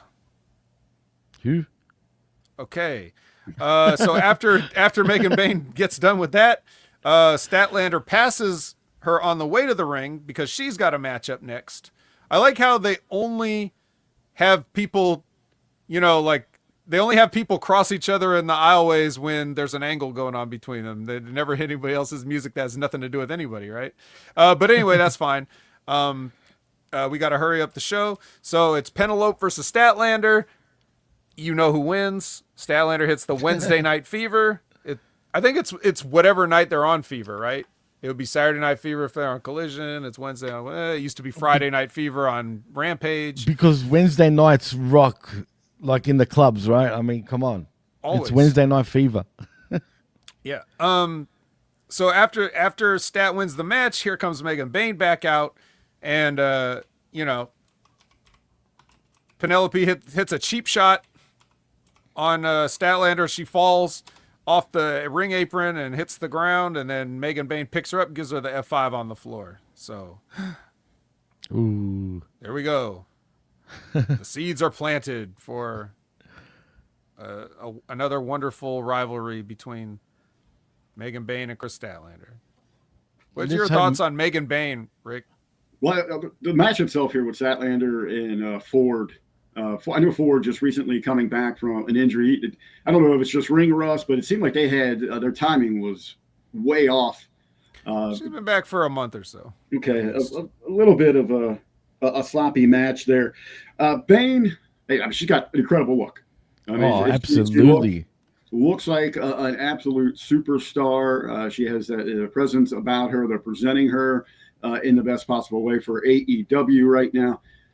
Actually, one of the things that has intrigued me that I'm looking forward to, I like the possibility of a program between her and Statlander because they look like athletes. They look like they can go out there and get it done. You know, they're not these look like and getting it done though, Rick, is two different things. My biggest thing is between the two, who's going to carry that match, who's going to, Yeah. The build and the intrigue is absolutely there. We'll have to see where the execution is. But I remember going back to, it was right before the shutdown, going down to OVW for the Nightmare Rumble, first time that I got to see Megan. And even at that point, you could just absolutely tell, like, there is something special here with her. She has a potential to be a big star in this business. Following that, I know she went up and did some work with Hameen. He was a corner man. She teamed up in a little faction with Hameen and GGP up there for a little bit before heading over to Japan for all that time. So she's been under the contract with AEW for a while as they was looking for something to do with her. Really? I see. I think she's actually been with the AEW for like over a year. Wow. On paper. Well, that's odd. But she was over there fulfilling her obligations and honing her craft over there with Stardom. Correct. Okay, interesting. Well, speaking of honing crafts, Jimmy, I assume you didn't have anything else to say about these ladies. No, absolutely not. Other than what Rick said about Bayne, I mean, he's right. She looks like $1 million. But that's also, it. Yeah. Also on the a la carte side, you had Penelope Ford just out there existing, so that's always nice. And that too. Penelope's one of those I've never saw the appeal with. And obviously, yeah, I mean, she's better looking than the average girl, but to me, she looks like go out to a bar on Wednesday nights because they are hopping. I mean, they are popping. And there's 10 or 12 there's 10 or 12 Penelopes in a dive bar anywhere. Hey, I was a fan of hers pre-AEW. I thought she was great in Ring of Honor and stuff like that. But then she just regressed, it felt like. But now I'm starting to dig too much time with Janela. I have to say, anybody that voluntarily and openly engages with Joey Janela right there immediately, I've got some serious questions. I don't know how he does it, Rick. I mean, seriously, but it is what it is. Yeah. So, well, let's talk about honing the craft. So Harley Cameron has a rap video that with a puppet that I loved it. Right. Here's what I don't like about it. This looks like a fully done and produced music video that she stops it in the middle of it, like like it's live. Yeah, guys, stop all this pre-recorded stuff so we can pre-record this. So that part I didn't like, but anyway, yes, she's doing a rap video. Then she gets serious. She thanks Money for elevating the women's division. But then she says that she doesn't want to ride the Money train. She wants to drive it. So, yeah, you loved it. You loved it, RBV. My only issues with Harley Cameron right now are the copy. I wish they had somebody that could really relate to her talent skills, what she brings to the table to help her kind of elevate that, just to be a little more just boom with what she's got. But overall, incredible talent. Good luck for her. In the ring, she's getting there, but she's proving inside of this company that you don't have to go out there and wear out your bump card. She has skyrocketed here with amazing characters. She is so diverse in what she can do. I'm just hoping, I know we're going to talk about Grand Slam, what we saw there. I'm hoping that she just wasn't one of those flash in the pan toys. Let's run it out there, let her show what she's got, and then she quickly disappears. I still think that she has a tremendous value and wealth of talents that she can lend to the AEW brand and product. I guarantee you, Rick, she's not going anywhere. They use her every week, dude. Like, we regularly see that with Tony Khan. He gets something that is a hot commodity. I don't think she should have been in this position right now. It should have been a slow burn, slow build. She only got her first television win, 2 weeks ago? And now we're putting her out there with Mercedes. This should have been something that you're slowly building a slow burn with her, showcase all those talents, really let people get behind her. And again, they completely missed the boat here on boatloads of money by not having those damn puppets front and center on AEW shop. Can you believe that? Mercedes could have been. They don't sell them, dude. They don't exist. They don't sell them at all, guys, which is crazy. You don't just have a puppet, okay? Those things are like handcrafted, custom. You don't just mass produce those things. It can be a doll. Yeah, and you can have those. Look, like a troll doll almost. I get what you're saying, Rick, but the fact is, it has been a slow burn, and it's just been on all the shows that nobody's watched, including you. I think it's been exactly the right amount of time for her to get to a point like this. It's just that nobody cared and nobody watched. I mean, people were more concerned with talking about how low the ratings for shows like Rampage were when she was always on than they were watching Rampage. So they did it, and the fact that she only won a match recently was part of that story, because it all built into the story of why Mercedes was like, why should you even be on my planet? So it all made sense in that aspect, but that's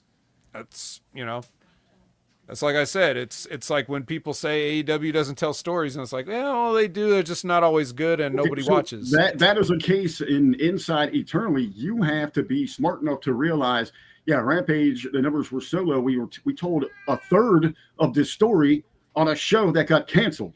So I mean, no one's paying attention to that. It's just the same reason you didn't see, a lot of build for Intercontinental Championships or even Heavyweight Championships back on Sunday Night Heat, because you realize they're not watching that unless you're going to take the time across all of your shows, especially Dynamite, to put together nice recap packages to fill us in on that. And he's absolutely correct here. Mercedes is the drizzling shits. From the Hammer. Welcome, Charles, the Hammer. What's for up, joining Hammer? us. Well, here's the thing. I mean, it's when your shows are struggling, you're trying to get people to watch it. So you put things on that you think people want to watch, and people will say, I ain't watching that show. I mean, you're damned if you do and you're damned if you don't, but they did, and they got damned. And now Rampage doesn't exist. Now, that's because when they tried to put stuff on there and have connective tissue between all three of their shows, it was too little too late, because they didn't do that enough originally. But it's just, look, it's a whole thing, and we've got a lot to talk about. But let's just say that if you were it's not so much the storyline of Harley Cameron getting a title shot, it's the journey of Harley Cameron going from sidekick in Johnny TV's, TMZ skits, to, all the way till now getting a title shot in her home country. If you're on that journey with this person and you're following what she's doing, then I think it made sense. But nonetheless, this is what it is. Jimmy, we know you hate Australians. Did you like Harley Cameron's rap video before she cut it off herself to get serious with us? I like the way she can rap, dude, for what it is. I mean, it's crap, it's stupid, but she can actually pull it off at least. Literally, she can rap the fast part of Godzilla. She can do, me, I like Harley Cameron, man. She's one of the few Aussies I actually do like. So but this, it's true. But look, man, I like everything that Harley Cameron's doing. She is extremely green in the ring still, but she's slowly becoming a well-liked figure in AEW, and she comes across as a well-liked chick in general. She seems like a fun-loving girl, so I'm all for Harley Cameron. I just hope she gets better in the ring. Well, They keep giving her a chance. She probably will. She probably learned a lot after this Grand Slam, but you know who else learned a lesson? The Gun Boys. Gun Boys learned a lesson on how to be slowly massacred and bleed out in front of a national television audience, as the Hurt Syndicate absolutely took their time toying with these two kids as a shoot and as kayfabe. So it's really, I guess your mileage will vary depending on how entertaining you find, two second generation wrestlers get thrown around a wrestling ring. How entertaining did you find it, Jimmy? Look, I found it entertaining. I love seeing the Hurt business the Hurt Syndicate literally hurting people. I just feel bad for the Guns because I think the Gun Boys have got a lot more potential than this. You know what I mean? I think they shouldn't be used as jobbers practically for the Syndicate. Yeah, the only real difference between this match and the match with like Hook, Joe, and Shibata and those other guys was that those other guys, I think, got a little bit more offense in than the Guns did. They actually did. Weird enough. Yeah, but see, go, Rick. Well, Jimmy, I was just gonna say, I don't necessarily think it was to make the Guns necessarily look weak. Established former champs. It's to show the absolute dominance of the Syndicate. Absolutely. I get that, but they need to use the Guns. Man. They're one of the absolute bright spots within AEW. You tell me the Syndicate's doing something, I'm tuning in. These absolutely. guys all around have got it. They've got what you want in all aspects. Between the trio, the group, they are hitting on all cylinders for pro wrestling. You know what's sad though, boys? You know who's going to get those tag bouts off them eventually? The Bucks when they come back. You watch. No, that won't happen. The Bucks don't even want to get anywhere in the ring with them, so they'll be happy to let them have the. What do you think they're staying away for? Did you hear what they were saying? They're depressed. Like that's why they had to go back to Japan. They said that they feel renewed. They feel invigorated. They will be making their way back to AEW very soon. They didn't give a date, but they are eyeing the prize to get back in the States and get back to work for the guy that's paying them the mega bucks. No pun intended. Exactly. The mega bucks? Okay. No pun intended. Teddy No pun intended. But to answer your question, Jimmy, though, the reason you do it with the Guns now is because it's the best time to do it with them. If you want them to be something, because you're saying your point is, which I understand, your point is there's something there with the Guns that we can do, right? Absolutely. My opinion. They're established enough. Granted, they have no interest in their friend Jay White and his struggles with the Death Riders who are constantly trying to kill him. But as long as they get their title shot fresh off the couch, that's fine. But that's why they deserve to get slowly massacred, because the Hurt Business have been here putting in work, beating people up. The Gun Boys have been doing absolutely nothing. Why would they come in and be competitive right off the bat? So if you're going to kill them now, and then let this be their climb back to the top. Like this is their wake-up call. Okay, we got killed. Now we're going to try and go back to the drawing board, and we'll start getting some wins on some other people. That's the time to do it. So they did it. Anything else on that? Anyone? No. I mean, it's always a good thing seeing, the Hurt Syndicate do what they do, man. They hurt people. They hurt people. I love that song too, by the way. Shout out to MVP. They hurt people. Speaking of killings, Mariah May is going to perform a mercy killing on Toni Storm. That's her promise. And then the belt thieves or the suitcase thieves come to the ring to music. They hold that belt hostage with Spike. And they say if Jon Moxley doesn't accept the challenge for Revolution, then I'll kill this championship. And this is the part where, me personally, when I'm looking at this whole overall picture, which I said I shouldn't do, I should a la carte this. So fair enough, a la carte, this entire segment's off the menu. I don't want anything to do with it. And I'm giving this place a bad Yelp review. But if we are looking at the overall picture, this is where I always wonder. When you have to see Tony Khan doing all this promotion, when you have to see Tony Khan on media scrums and stuff like that, and then when it comes to this kind of stuff, he's completely hands off, like nowhere near to be seen. I'm not saying I want him in these things, but there has to be like some semblance of kayfabe authority and that you're running a business of like, no, the fuck, you're not going to smash my belt on TV. And no, you're not going to carry it around in a suitcase, damn it. Like, you know, we have to have some decorum here, people. But everything's murder's okay. You know, just destroying belts is okay. Everything's okay. But yet I have to be at all this promotion and media scrums and all this other stuff. And I'm just not going to address any of this, you know? But yeah, so this happens. And then after Jon Moxley says, you know, that, you know, long story short, he accepts, then Edge hits the case anyway. It's completely harmless because he's fucking hitting a case. There's nothing's happening to the belt inside. So this is dumb, and it makes him look as dumb as he is. And then after he starts assaulting the briefcase, then, you know, Jay White and Edge and the rest of the Death Riders all hit wrestling moves on each other until Jay closes it out with yet another death threat. That was quite a lot. Death threat. First of all, wasn't like Labrat said just before in the chat, isn't Moxley the belt anyway? Yeah, it was really. So it doesn't matter if they stole it. What if they opened that case and there was nothing in it? I bet you there isn't.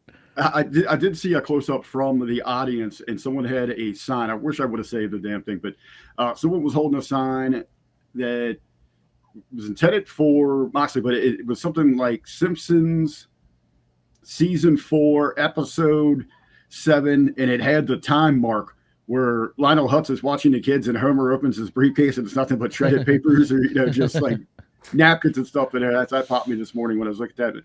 But I believe it was you just a couple weeks ago was talking about this, that without an authority figure or someone to speak on behalf of Tony, you got all these guys out there just making their own matches, and no one is confirming these things until later on.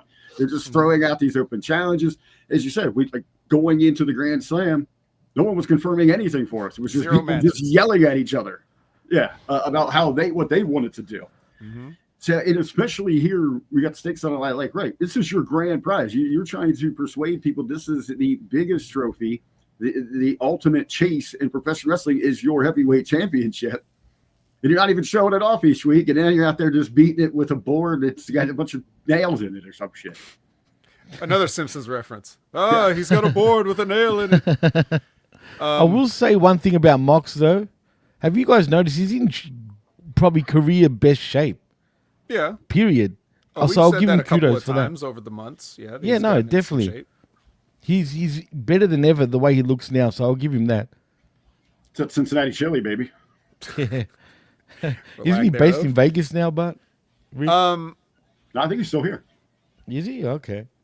Yeah, so all that stuff you guys said. It was I would just I don't know. I would just move on. So this is our last chance. This is our go home for Grand Slam, and we're ready to go to Grand Slam. Let's just go to Grand Slam now.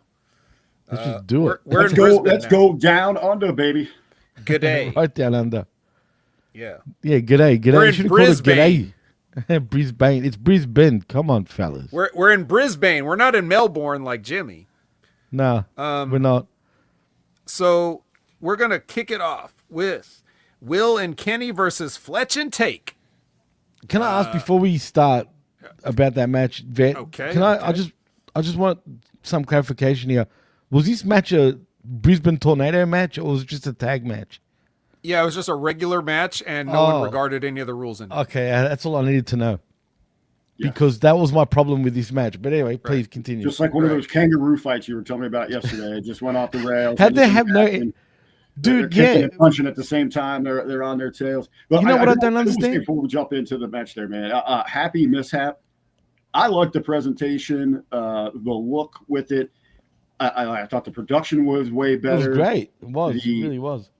the wrestlers look bigger. They look faster. Things look crisp. I like the mishap that they had to use a smaller ring here. That's interesting. I mean, there was a lot of room on the outside too. Sometimes you're able to pull it together when things go wrong, and you just, whatever, whether it's conscious, subconscious, you're just able to like, rise to the occasion and even be better than you were. It takes you out of your complacency a little bit when you start to mildly panic. It's a very bouncy ring too. What's that mindset when that you're going from? Because it was a pretty big change in the size and what they're used to for the ring. So it was 14 by 14, by the way, this ring. That's a good question. Maybe it's not a good question for me simply because you're so used to that same OVW ring with the. No, I mean, yes, but no. Like it's more so because personally, whatever I do does not matter. Like in that sense. Because I don't do that stuff. But these guys that run the ropes a lot and jump off things and try to take bumps in places, I would say it's probably more concerning for them because they're used to a certain spatial awareness. And when that spatial awareness changes, then they have to adjust the things that they do. Now, a lot of these guys have worked indies all around the world, so they definitely know when they're, smaller ring, shittier ring, this ring, it sucks to bump in, whatever. This one's got a board with a nail in it. Those kind of things. So they're all used to that. Like my professional wrestling, such as it was, did not tailor to any of that. It wouldn't have mattered what size the ring was because I don't do much. I'm more of a punch kick, but for them it matters. But then again, on the other hand, I also say watching these guys work in rings that they normally work in, they fuck things up so many times that I don't even know if it matters what size the ring is. They don't know the spatial awareness of the rings they're used to. So, it's always just, I mean, I remember the first, year, maybe 2 years of AEW's existence where Kenny would do his dives out of the ring and be hitting the barricades like with his whole body. Like I did like that with the smaller ring too, because they used the outside of the ring so much. It gave him so much more room to work with. There was a lot of room. Yeah. So I mean, like, but I'm just saying, like, those are the people that they consistently refer to as the best in the world. And, he can't even dive without smashing his legs into the steel barricades or whatever. It's like, I'm not sure this minutia really matters to these guys. I feel like they just do whatever. So I guess it's not that big of an issue for them. In the match, Kenny almost bit it on this on that double over the top spot. He had to tuck his legs hard to get over. He almost tripped himself on that top rope. I had to notice that as well. But right, and he's clearly a little bit out of practice and a little bit out of shape recently. So he's got to get back into that. If he wants to be the best bout machine, he's got to get more reps, but it's hard. Like, just guys don't wrestle as much as they used to. So every time you do, it's a struggle to be in ring shape. But I will say for this open, the crowd came back alive after letting Toni have it on the pre. Oh my God, man! Absolutely, just Toni killing him out there. Booed. But they were hungry. They were hungry for some action, and that's what they got in this opener. They were hot. So I assume this was about the whole refund fiasco? Man, the second he came out, he's like, yeah, thank you, everybody. You know what I mean? For joining, whatever. And everyone's just booed. Absolutely rained on him completely. And he just ignored it and then announced that they'll be back in 2026. Yeah, he kept trying to talk through it and trying to get them to chant along with him, and they just weren't having any of it. Did he bring up Time Cop? That's the ace up the sleeve. No, unfortunately he didn't. But he got booed out of the building for real, man, as he should have, to be honest. Yeah, well, that's fine. They weren't going to hold that against the wrestlers, and they didn't. No. As we mentioned earlier, I think before Rick joined us, the crowd was hot pretty much the whole time, so they were very happy to be there. It was a sausage fest though over there, I must say. Yeah, well, I didn't see hardly any women, man. God damn. Right. I guess Australian women have more sense. Yeah, speaking of things not going well for Kenny, there was a poison rana that happened in this that's kind of ugly. That looked bad. It looked like it landed on his head, dude. Like, sort of, anyway. He landed on something. But yeah, so like you said, and I'll just go to you, Jimmy, because you asked about this whole what the rules were thing. Wow. So just give your thoughts on this whole thing. Anyway, look, put that bullshit aside. It was entertaining, the match, right? It really was. But again, I couldn't help but thinking, like, is this a tag match or not? Because as far as I knew, it was a normal tag match, and the ref didn't even give a flying F about about implementing any sort of rules at all. And that's what takes me out of the match too, because I just keep thinking that. You know what I mean? And I keep looking at the stupid ref. What was it, Rimsberg? I think that was the ref for this match. It was. He sucks, dude. I don't know if Tony's like relaxed on the rules, and if so, then just say so, man. Just tell us it's no rules. Call it All Extreme Wrestling for all I care, and then I'll be cool with it. You know what I mean? It's still AEW, right? Do that, and then I wouldn't even complain about it. But the fact that the refs don't implement any rules, it's bad, man. The only reason why they're there is obviously to call time cues, and that's it. What in the history of AEW at this point led you going into this match that they were going to abide by any traditional rules? I mean, this is what we regularly. Just say it's a no disqualification match, and then it wouldn't matter. I think they went with the referee's discretion here because you don't want to, I guess, overbook, because we've already got the street fight, the Brisbane street fight coming. Okay. So really, the only difference between these two matches is the opening match didn't bring in any foreign objects. This was more over the top, high impact maneuvers as opposed to just the straight out violence that we would see later on. Then call it a tornado match without weapons.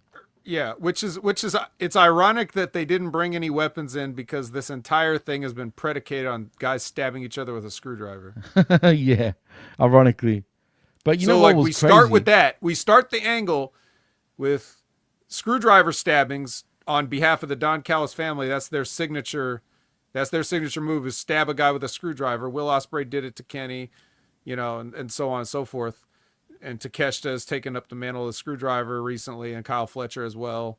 Everybody gets a turn with the screwdriver to use a Turner phrase. But yeah, so that's where it starts, and it ends up in a regular tag team match, here at this event. Because I love going backwards. As we always say, like, you start with the most extreme and get down to basically Olympics rules, freestyle wrestling. Literally, by the end of it, we'll just get down to it. Pretty soon we'll just have to do arm wrestling. So we can, or thumb wrestling actually would be the lowest possible combat form. Get the old 80s thumb wrestling figures. Get the old Hawk Absolutely. Remember those?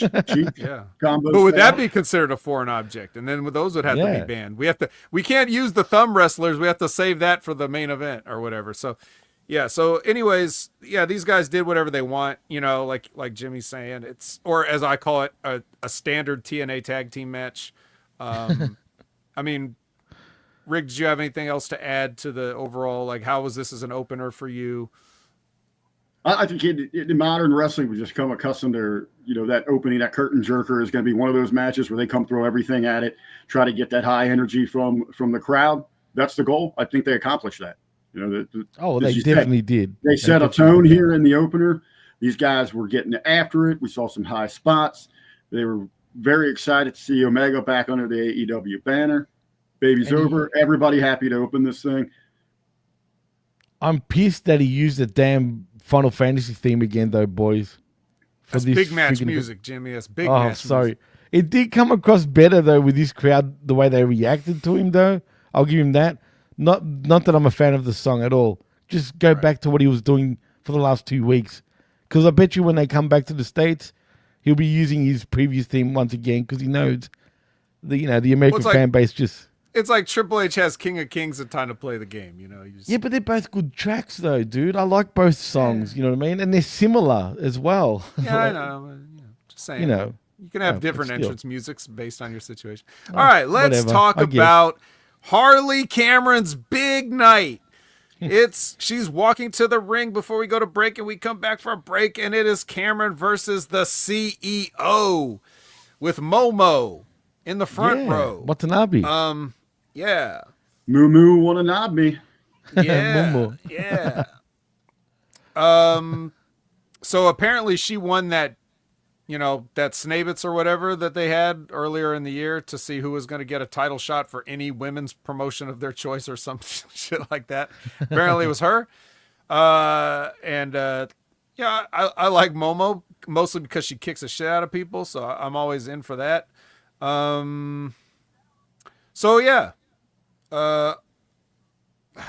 Jimmy, this is your favorite person? The only Australian you like? What'd you think? I mean, I liked it. It was a lot better than I expected, to be honest, dude. Don't you think? I mean, she got something out of her, at least. I think Mone carried this match, but it made Harley Cameron actually look good.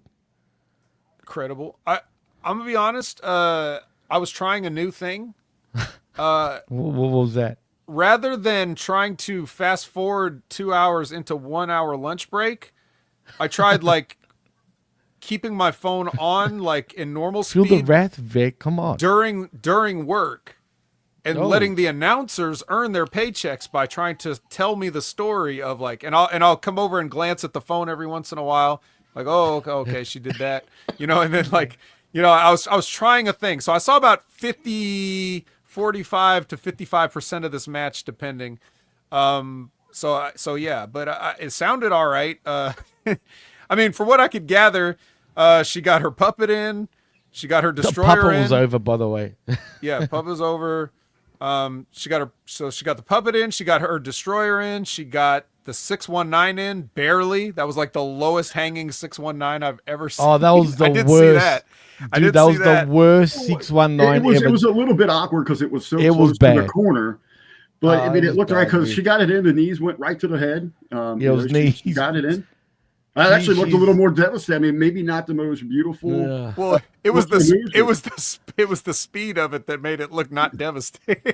It was bad. I found that real bad. I cringed at that, to be honest with you guys, man.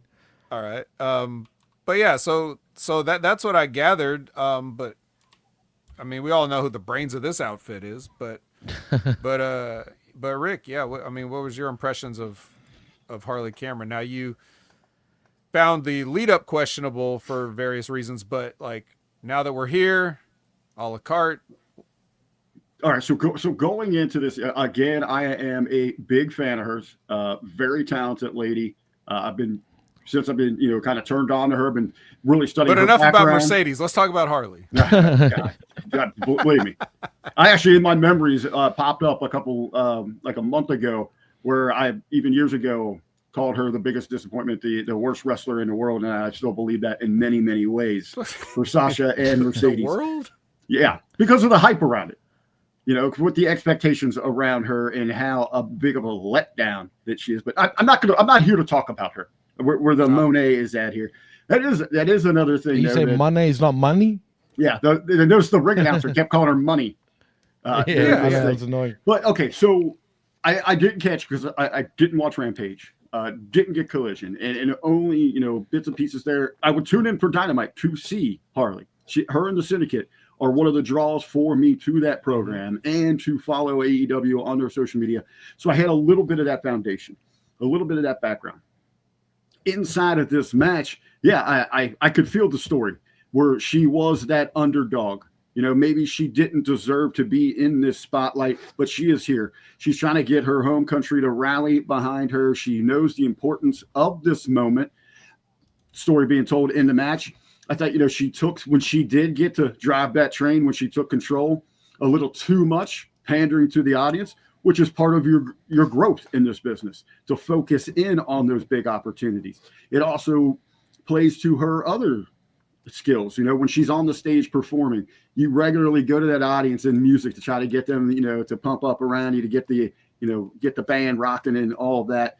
I like that in that. Yeah, I could feel the points where you wanted to rally behind her, especially against somebody like Mercedes, who is so unlikable. who is a raging bitch that you want to see get put down, and you're just waiting for that moment. I do think it's funny though. I love, you knew what was going to be involved here with the puppet, but again, wouldn't that be a foreign object? Yeah. What's the puppet's name actually? By the way, I forgot. It was a funny name. It was something Monet, Puppet Monet, maybe. I forget. Well, anyway, that was the true start. The fans did start chanting "CE no." Funny enough, and to be honest, I do the same thing Eliza Vet does. Sorry, Jimmy, but where I'll just tune out and listen to the commentary, just to try to learn my self study because I've done that, and even on shows that I promoted for big matches, I'll step outside of the arena, go by a window, and just listen to crowd reaction to see how they're enjoying it. I've had plenty of times where Amos, our champ, what you think of the match? What you think of the match, boss? So I didn't watch it. I barely watched very few of his, and unless I'd watch it back. I was like, I was outside, man. I heard the crowd. I think they loved it. So we sold it. You didn't do the Paul Heyman where you say, I loved your match, and let me tell you why. And then when they walk away, you're like, I didn't watch his match. Yeah. No, but once again, just to say, like, she made Harley look credible, and that's all that mattered. Mm-hmm. I don't know if we continue on with this, but there was no Lab way. Rat makes us look credible. Oh, absolutely, Lab Rat. You're the man. They're testing money on him today. That's right. Money. Money for money. That. Thank you, Lab Rat. You're the man, dude. Really appreciate it. I'm the last Mercedes fan left, I guess. Yeah. With that, I don't completely bash her. She is one of those, because my mind always goes to the marketing, the media. I realize, no pun intended here, there is a lot of Monet on her, to get her out there for whatever reason. A lot of money. The general audience loves her. There's something there. There is an appeal. I don't see it. I don't think she's worth a shit in the ring. I don't think she's ever done anything of note. She isn't good at carrying matches. I don't think she's. I don't think she fully understands what the hell she's doing. She doesn't understand any of her characters. What is her character really? Everything is just Eddie Guerrero, just ripoff. No matter what she's doing, she's trying to get all that shit in. I mean, every match she does like 4 or 5 Guerrero spots. Yeah, I know, it's true. You're right. And Charles with the hammer, literally, saying that Charlotte Flair and Mercedes Monet are the shit. What do you think about that? Hey, RBV. hashtag Char Char. Hashtag not my Char Char. Yeah, he's not with it anymore.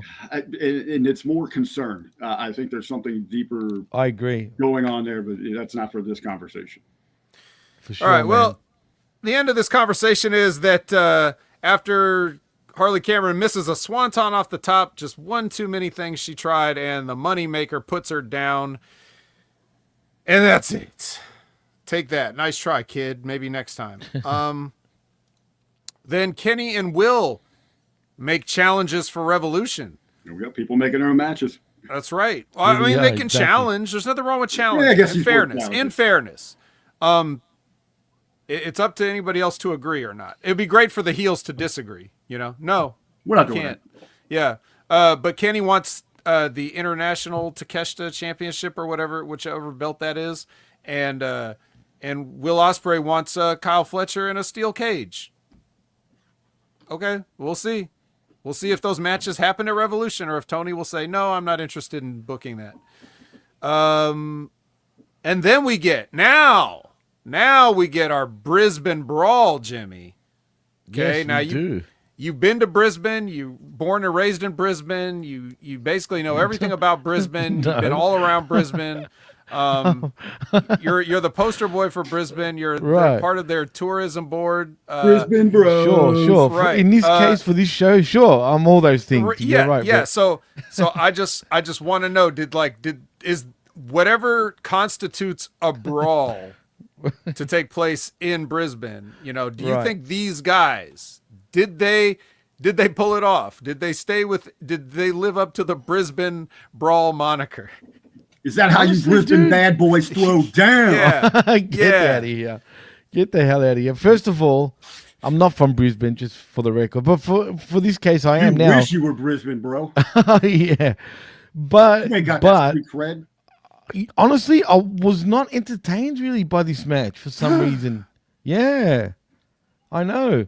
The only thing that bothered me is what's their problem with Jay White, man? They were banging up on Jay White way more than they were on Edge, and the crowd was singing Edge's song. That's what I liked about this whole match. Pretty much, they were all singing word for word Edge's song. Then that was it, and he got emotional. This was AEW's "Hold My Beer" moment. Like, we could have people sing lyrics too. Yeah, it's sad, isn't it? But Sure, but still, man, it's a guy that has the same song you had in WWE, but whatever. 100%. They're still singing WWE songs even when they do it in AEW. So I know, it's that's crazy. good. But yeah, But honestly, yeah, I couldn't get into this match, man. I felt like this was one of the worst matches of the night for some reason. it was the worst match of the night, hands down. But there you go. RBV. Let me ask you guys this, because you guys have been following this a lot longer than I have. Is it been justified in this build? As I see, a lot of internet fans have just completely turned off to this thing. If they're ready to check out on this whole Death Rider thing, they don't like where Switchblade has been involved. Cope's not the selling point that they were hoping for to reignite the interest in this thing. Is it that flat, Vet? And then how the hell do they pivot and get out of this thing quicker? This is it that flat? How do I answer this succinctly? Because we're already over 2 hours. So I'll put it to you like this. Whatever you think of the Jon Moxley creative, which apparently he's largely responsible for, that's something else. Like, he's over there trying to make a movie and shoehorn it into, like, his high concept ideas of whatever the fuck he's doing. He's trying to shoehorn that into just our basic old pro wrestling that we like, and he's trying to make it too much. You can't have attempted murders on television. You can't solve these things with 3 counts. It doesn't work that way. Like, why does there need to be sanctioned matches to solve, out of the ring murder attempts? And why would you ever stop? Like, what does it settle to? Like, in this, okay. So in this match, let's see. For example, first of all, Edge is still jumping off stuff. Let's get that out of the way. Like, he didn't learn what the fuck is a wrong with this guy? motherfucking thing. So this is what I'm talking about when I stupid. say I have to lecture 50 and 60-year-olds about what they're doing out there. But like, so this is a Brisbane brawl. There's no rules. So what's to stop anybody from getting involved in this? Wheeler Yuta has to make the perfect save at the perfect time to interrupt the babyface's sure victory. Why wasn't he just out there as a handicap match this entire time? Like, why would you wait? Backwards. There's no rules. Remember? Backwards. It's the same thing, but everybody does this. It's the same thing when WWE does ladder matches or anything where there's it's all perfectly legal. Like, okay, so then why are people waiting until the ends of matches to come? Why don't they just start with the handicap? And why wouldn't FTR be there? Were they banned from the country? Maybe Cash Wheeler is. Yeah, it's 100%, bro. But so I mean, like, you could bring an army over here, and furthermore, to your question, Rick, is is this flat? It's like, bro, these guys are waging war on the entire company, but there's only like 5 of them. They should get the shit kicked out of them by literally the entire roster every single night. Every time they come through the door. Yes. Yep. It's like, oh, here comes the locker room again. It's another 135 on 5 beating. Like, why wouldn't you? Why would anybody stand for this? Why wouldn't you have fired Jon Moxley the instant he pulled a plastic bag out when you fired CM Punk for shoving? Show. Did Daddy Magic already leave the building? We already saw this on this show that they've got some kind of beef with these guys. Yeah. All right. So anyway, like I said, Wheeler politely waits his turn to interfere, and then. By the way, Vet and Rick, did you guys notice Castagnoli must have forgotten his wrestling gear because every other guy had their gear on, but he was in tracksuit pants and a t-shirt. I mean, he's the only one dressed for it. Everybody else should have had street clothes, right? I guess, yeah, true. But it's Brisbane, remember? I'm gonna put on my custom made spandex to get in a street fight.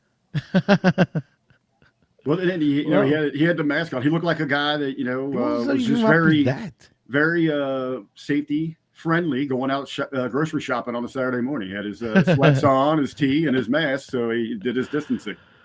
Jesus Christ. Well, yeah, and I should I should disavow this whole thing, and I will. I disavow this whole thing because of kendo stick use. That was bad, dude, as well, with the kendo stick, man. With the way Jay White went to town. I don't blame him, though, but he would have got some splinters out of that. There may be some receipts. Yeah, I'm telling you, dude, definitely some receipts, because they were going hard on Jay White, man, at first in the match. All right. Well, anyway, finally they take Adam Copeland out by giving him they hit him with Marina hits him with the case. He gets a neutralizer. Of course, he kicks out of that, but then Jon Moxley chokes him out, and he's that's it. So that ended kind of flat. But Very flat. I don't mind the heels ending it flat for heat, but it's Did it really get a reaction? Let's say for a hot crowd, I mean, it cooled them off real quick. It cooled them off, dude. As a matter of fact, it cooled them off for quite a bit. What? Yep. Even in the next match where they should have been even hotter, they were cooled off. And I think this was the reason why. Yeah. Well, any final thoughts on this before we move on? No, I think we've all touched on it. All right, let's make it hot again. Buddy, what's his name? Murphy? I say that because Will Ospreay accidentally called him Buddy Murphy on the microphone like a couple weeks ago. Yeah. Buddy Matthews versus Kazuchika Okada for the Continental Championship. What I have this? Okay. So at one point, Okada gets his belt and decides to leave, but Buddy calls him a wanker, and he comes back in. Now, not being from Australia, is that just about the worst thing you can call somebody, Jimmy? Yeah, it's a very Australian word, even though the English use it too. Mm-hmm. But yeah, it means jerk off, by the way, for anyone that doesn't know what wanker is. So there you go. But yeah, I mean, but did the fans really want to chant to Okada that he's a wanker? Nah. They didn't really chant it, man. No, he's more over than Buddy. Let's make no that one gave a fuck. clear. It felt like no one cared about Buddy, really, dude. Was it just me? I mean, outside of just the countrymen, why should they? I mean, this was one of those they thought, AEW thought that we're just going to get a big reaction. These guys are going to be super into this thing. Hopefully, give a little shine. The match wasn't that good either, though. I felt like these two just don't click, man. I mean, it's hard to get a bad match, with Okada, but it's just definitely not on the. But he also first of all, he's working to again. This is.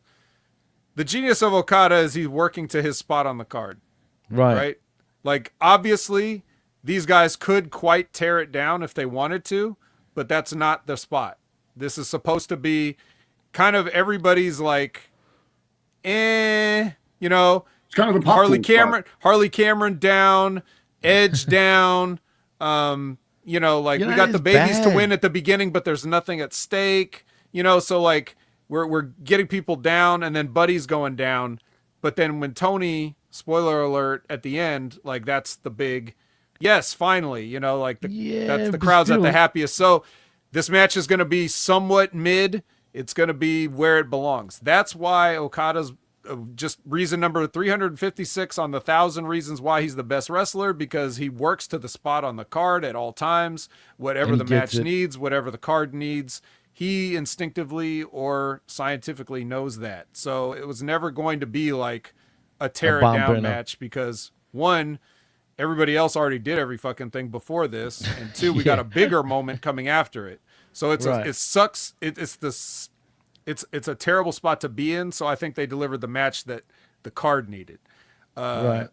Now that's really nothing to do with Buddy, because he's just going to do the same things at every match, including be Buddy freaking Rollins with his knee selling. Like, which is the classic, I can do anything I want no matter how high flying it is, as long as I grab my knee in pain afterwards, it's okay. That's definitely the Seth Rollins school of selling. He pulled out everything, even the stomp. He's even Seth freaking Rollins with the stomp. He did his wife's move. He kicked out of a Rainmaker. He basically did everything except, kick out of the second Rainmaker after he got ball shotted again. So, so Okada retains, but, Seth freaking Buddy. Yep. Nobody cares. Yeah, exactly. Oh, well. Buddy tried, but just not good enough. So, any other final thoughts on that before we move on to the main event? It's main event time. All right, Timeless Toni versus the glamorous Mariah May.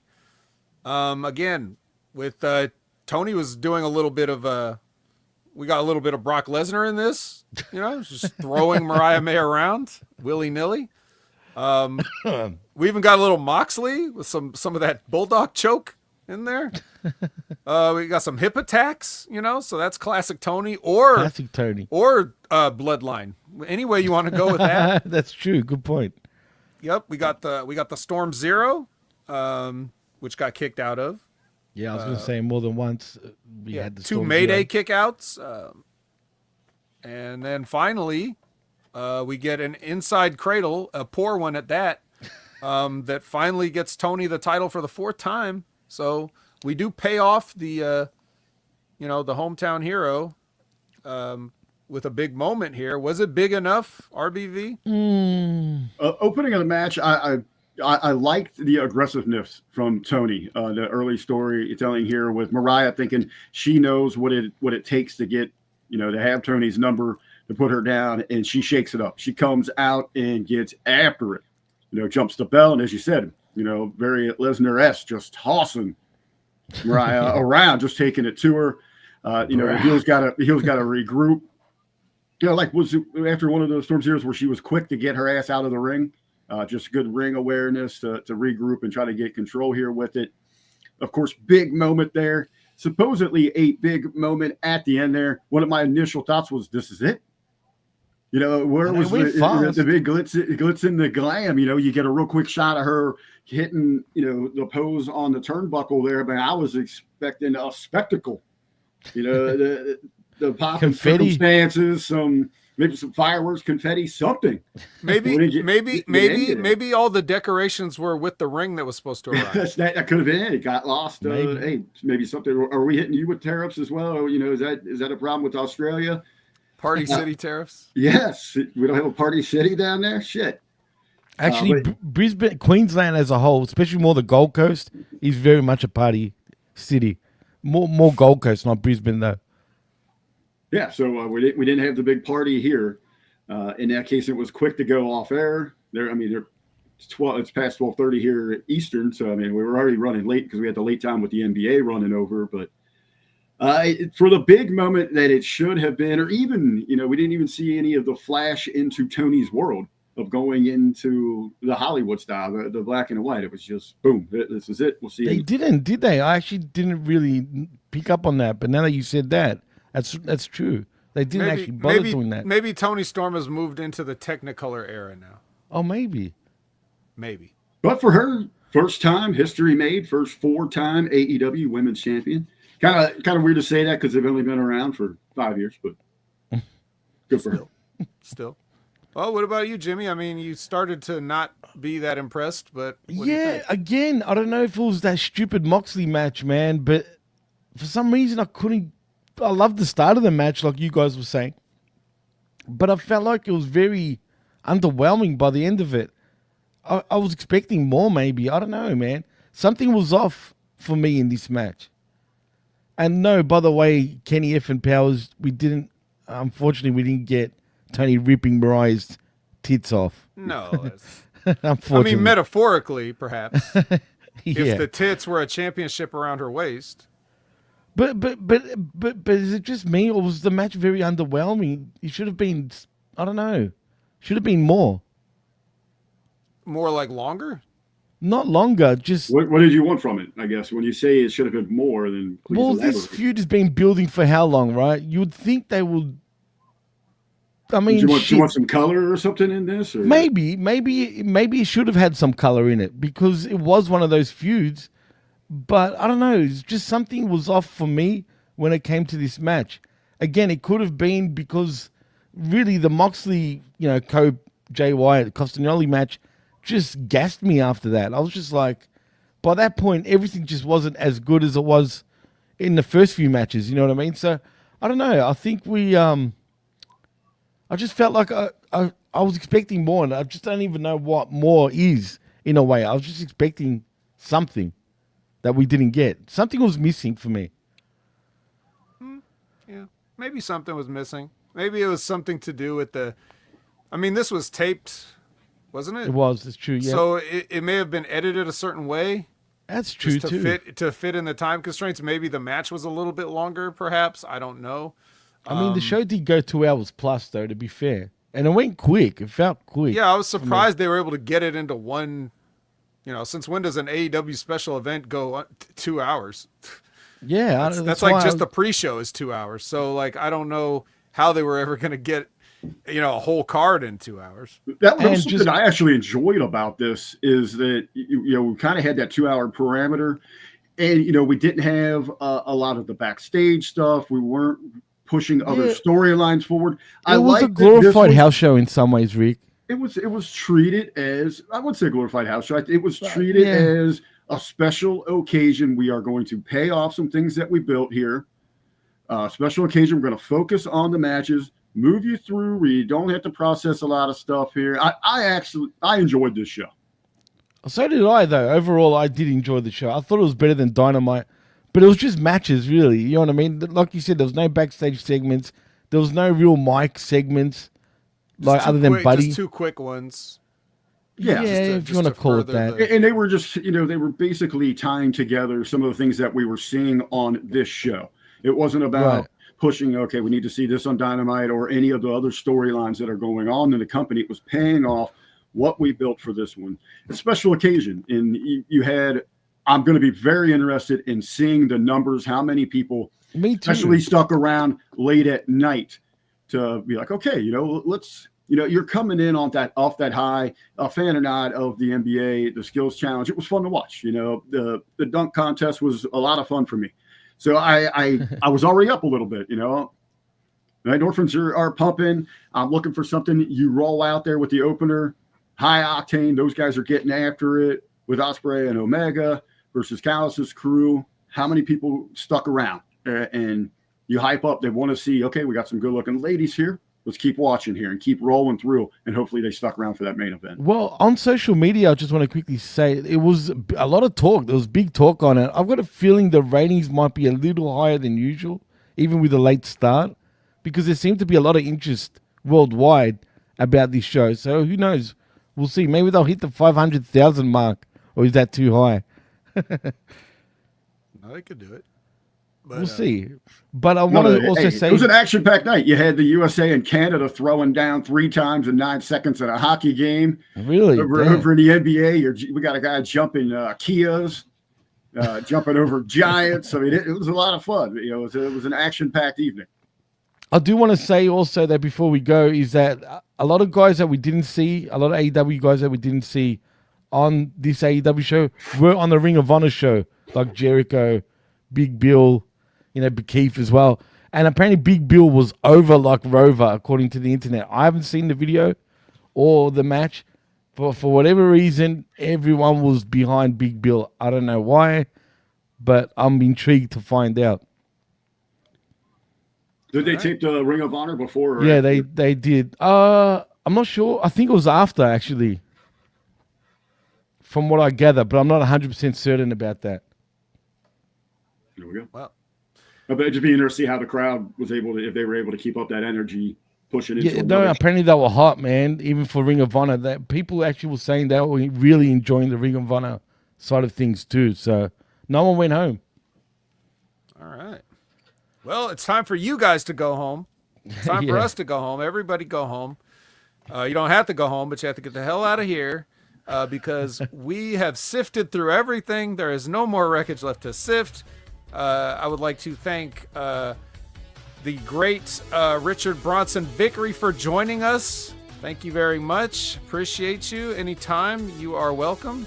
And as we tell everybody where they can find us, why don't we start with a special guest of honor? Where can the people find you? I don't have much to put over. I know you're going to hit all the spots here for the HMG vet. So, hey guys, make sure you set those alarms, get those alerts for Hameen and myself tomorrow over on Hameen's page. Unfortunately, not our page here, but Hameen's page for the Monday Locker Room. All right, nice. Lock it up. And I will go next. You can find me at Opinion Haver on all your favorite social media platforms. You can find me at HMG on the Next Level Wrestling Review with Big Ray Hernandez every Wednesday at 8 a.m. Pacific, 11 a.m. Eastern. We'll be talking about Vengeance Day as well as the newest episode of NXT. And we'll tell you which of the ladies you can look at. Some of them may be new champions. I got Vengeance Day on right now. Ooh. So if you want to hear me talk about the TNA side of this WWE partnership, well, then you're going to have to join me every Monday night at 6:30 p.m. Pacific, 9:30 p.m. Eastern with Brandon.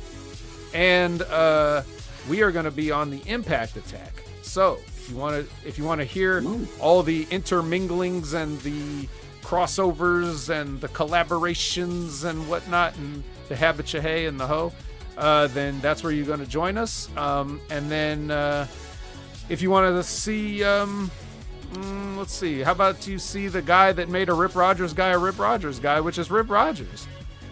He is, they just celebrated their 3rd year of Rip Rogers Live, or Ask Rip Rogers Live, or Wrestling with Rip Rogers, or all the different names or whatever. Just 3 years and a Valentine's Day special. So go check that out on their YouTube channel. And you can like and subscribe and click the bell to get notified whenever their concrete time is. You'll get notified so you can join along live and ask Rip Rogers a question. And I may be the best in the world, but you know what might be the best wrestling show in the world? Wrestling content show in the world? It might just be the Stevie Richards Show. Stevie and James are putting out great content every single Friday. And it comes with a video component where Stevie likes to break down stuff. Just so good, so unique, so refreshing. It's one of the things I just can't miss every week, and I'm jaded and old. I'm hurt and I'm old. I'm fucking tired, and I work with fucking children, and I still gotta see the Stevie Richards Show every week. But that's just about it for me and all my buddies. Jimmy? Well, as far as I go, look out for I Like a Raw with myself and Big Ray Hernandez live every Tuesday mornings at 10 a.m. Eastern right here on the Hameen YouTube channel, exclusively only on the Hameen Media Group's YouTube channel for free. That's right, it is free. Also, the Smack Attack, of course, Saturday mornings at 11 a.m. Eastern with my new co-host, to the B to V. That's right, he announced it actually yesterday, but I'll announce it right there again. Rick Bronson Vickery. Thank you once again, Rick. Also, and of course, Scotty the Body Woodford joined us this past week talking about the Jericho Cruise and all that fun stuff, which was quite interesting. But also, this very show, The Wreckage, every Sunday mornings with myself and, of course, the best in the world, The Vet, right here on our YouTube channel and, of course, on channelattitude.com after the fact. And if you want to follow me, you can on the Twitter, but I won't respond because I still don't have my account back at DJ Mass Effects. But that's about it from me. So in saying that, I am Jimmy T. That is The Vet, the best in the world, Jamie Williams. And of course, that is RBV in Richard Bronson Vickery. And you've been listening and watching the Wreckage. right here on Hameen's YouTube channel and of course channelattitude.com after the fact. And we're out. Peace.